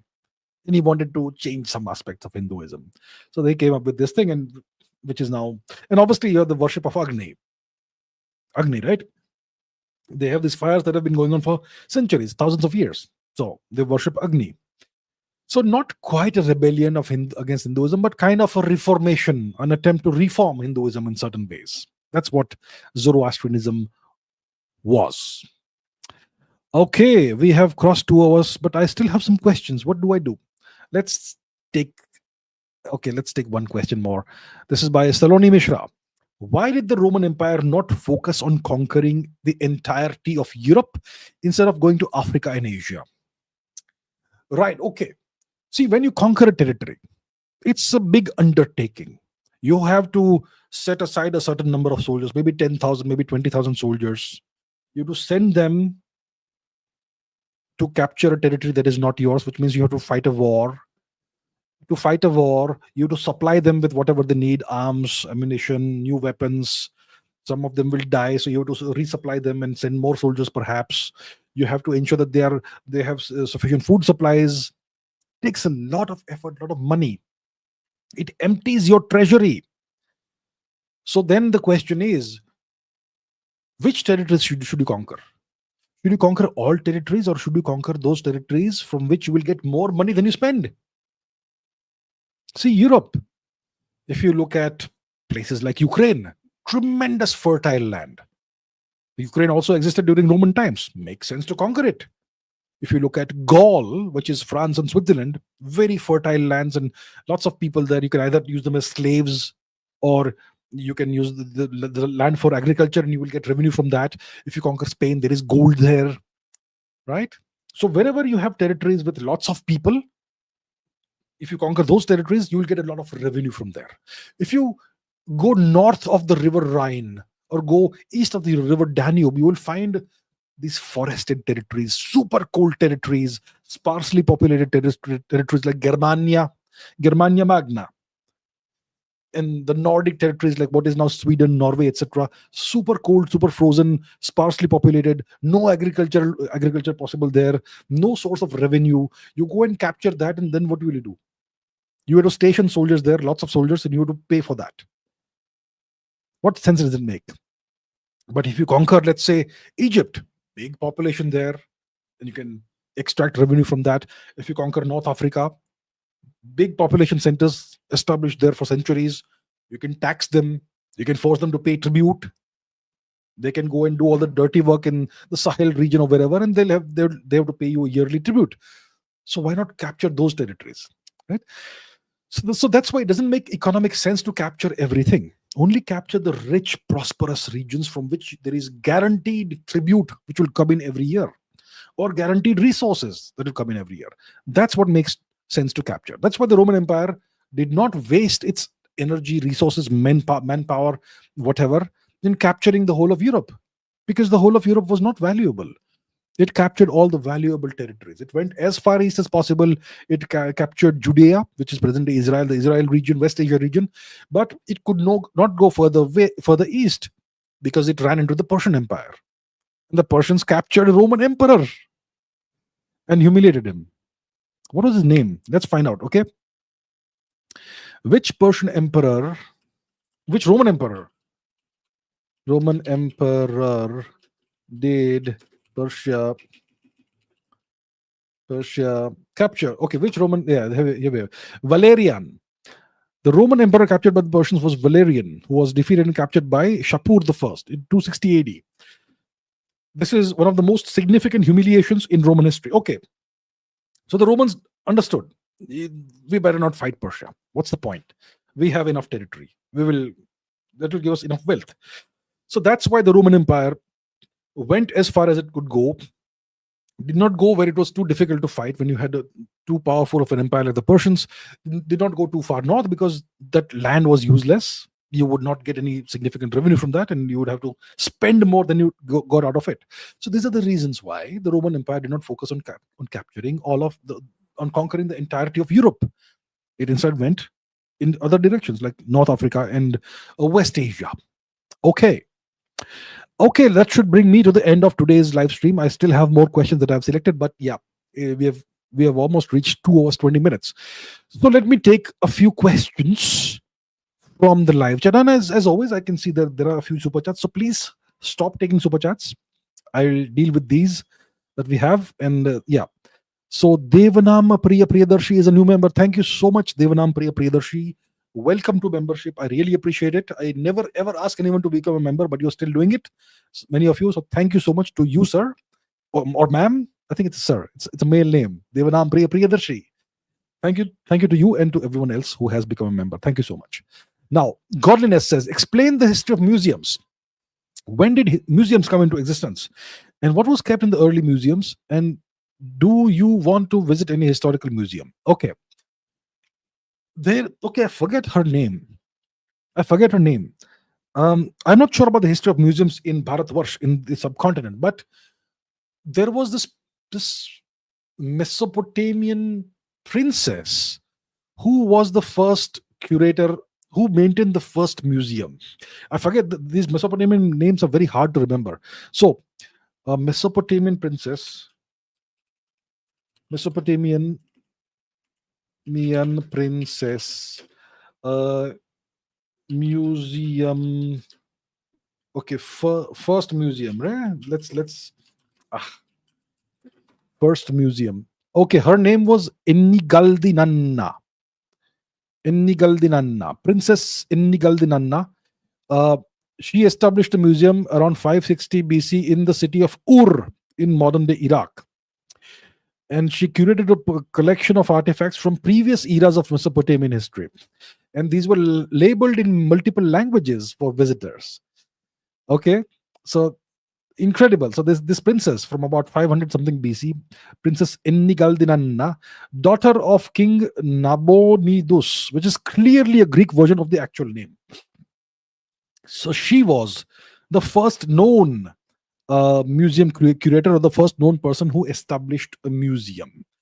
That's what I can tell you. Apart from that, history of museums, that will be a 2 hour long, 3 hour long discussion. But that's an interesting historical fact. It's a Mesopotamian princess who established the first known museum. There may be older ones, but this is the first one, the oldest one we know of. Okay, and artifacts from previous empires, kingdoms, civilizations were kept in her museums. Do I want to visit any historical museums? I would love to. I would. Yeah, when I was in London, I did not go to the British Museum, right? Yeah, I did not. I spent my time at the Tower of London. Anyway, so yeah, I would love to visit the British Museum and take a look at our stolen heritage over there. And yeah, museums are fun to visit. I don't mind visiting all museums. Visiting Indian museums is kind of a depressing proposition because of the terrible way in which our heritage is preserved and displayed there. Terrible, terrible, shameful. There's not a single world-class museum in this country, in India. Anyway, okay, next. UMX says, how Scandinavia became so rich, historically poor? How did Scandinavia become so rich? It was part of Europe, and it's a welfare state kind of. How did Scandinavia become so rich? I'm not sure I can quite answer that question right now. That would involve a lot of different historical tangents that all come together in one place. Lots of different wars they fought with the Russians and the Germans and so on. Long answer I will need. Won't be able to answer it now, but good question. Maybe I'll take it up at some other point in time. Okay, not Sanathan says, okay. Did India prize continuity or conquest? Did India prize continuity or conquest? India prized conquest whenever it was required. For example, Indian kings historically wanted conquest up to the subcontinent. They did not want to cross the Himalayas. Too cold up there, north of the Himalayas. They did not want to cross into Central Asia because once you cross the Khyber, what is now called the Khyber Pass, you're in a totally different zone or region of the world. And the subcontinent was so valuable, I mean, so resource rich, that conquering other parts like Central Asia made no sense whatsoever, economic sense whatsoever, unless you were Kanishka, in which case you knew how to play the game. So Indian emperors, rulers prized the subcontinent. They all sought to conquer the subcontinent. Some of them did, like Ashok did. Kanishka was a hybrid conqueror. He conquered very large parts of Central Asia, including the shores of the Caspian and Aral Seas, and also parts of what is now China, the Xinjiang region, Tibet region, and much of northern and western India, all the way to the west coast. And then you have the Gupta emperors. Some of them went into Central Asia, Bahalik, that region. And then we have the Cholas who conquered the whole of Southeast Asia. So each empire is different. But yeah, continuity, the civilization has continued. But dynasties have come and gone.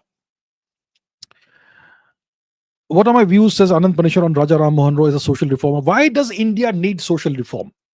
Why? Why doesn't Europe? We don't have social reformers in Europe, right? Who are trying to reform European society. You don't have social reformers in China who are trying to reform Chinese society.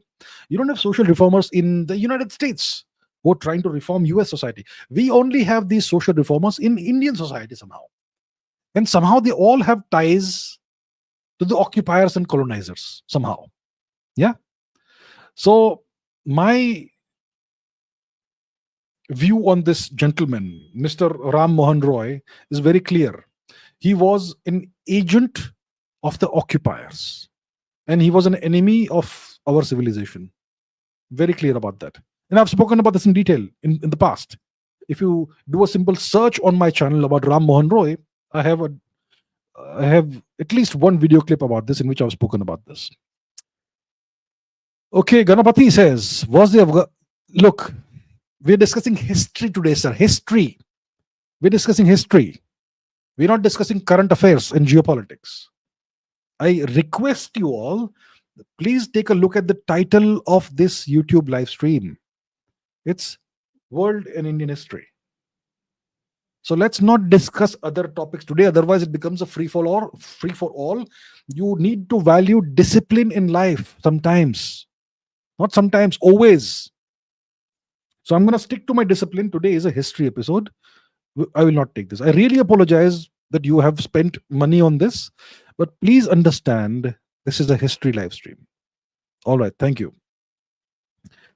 Jazz 1993 says, please talk about Uttarakhand history. I'm from Uttarakhand. Nobody talks about it.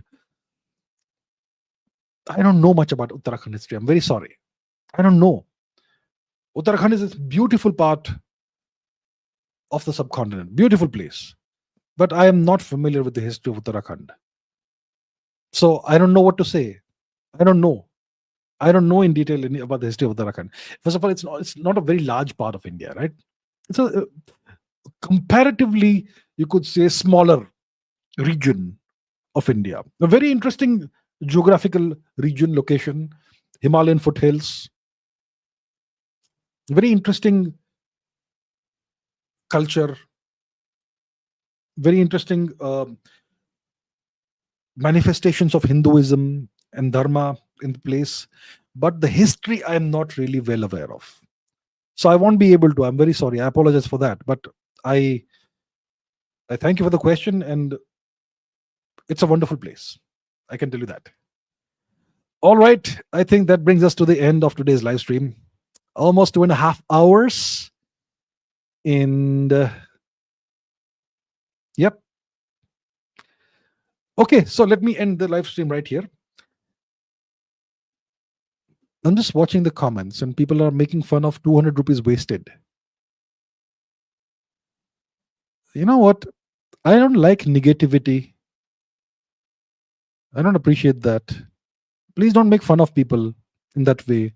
Please don't gloat when somebody spent money and they did not get what they wanted out of it. What's the point of gloating? Do you enjoy someone's misfortune?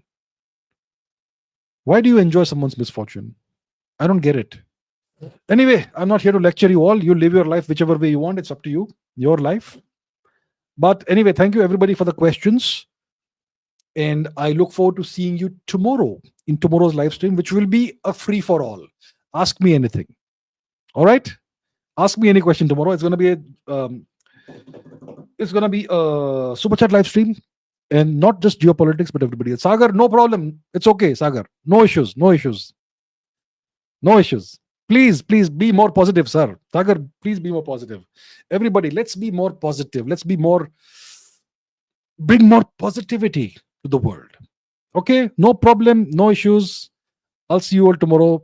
Please raise your standards instead of lowering your standards. Take care, everyone. I'll see you tomorrow. Bye-bye. Take care. Bye-bye.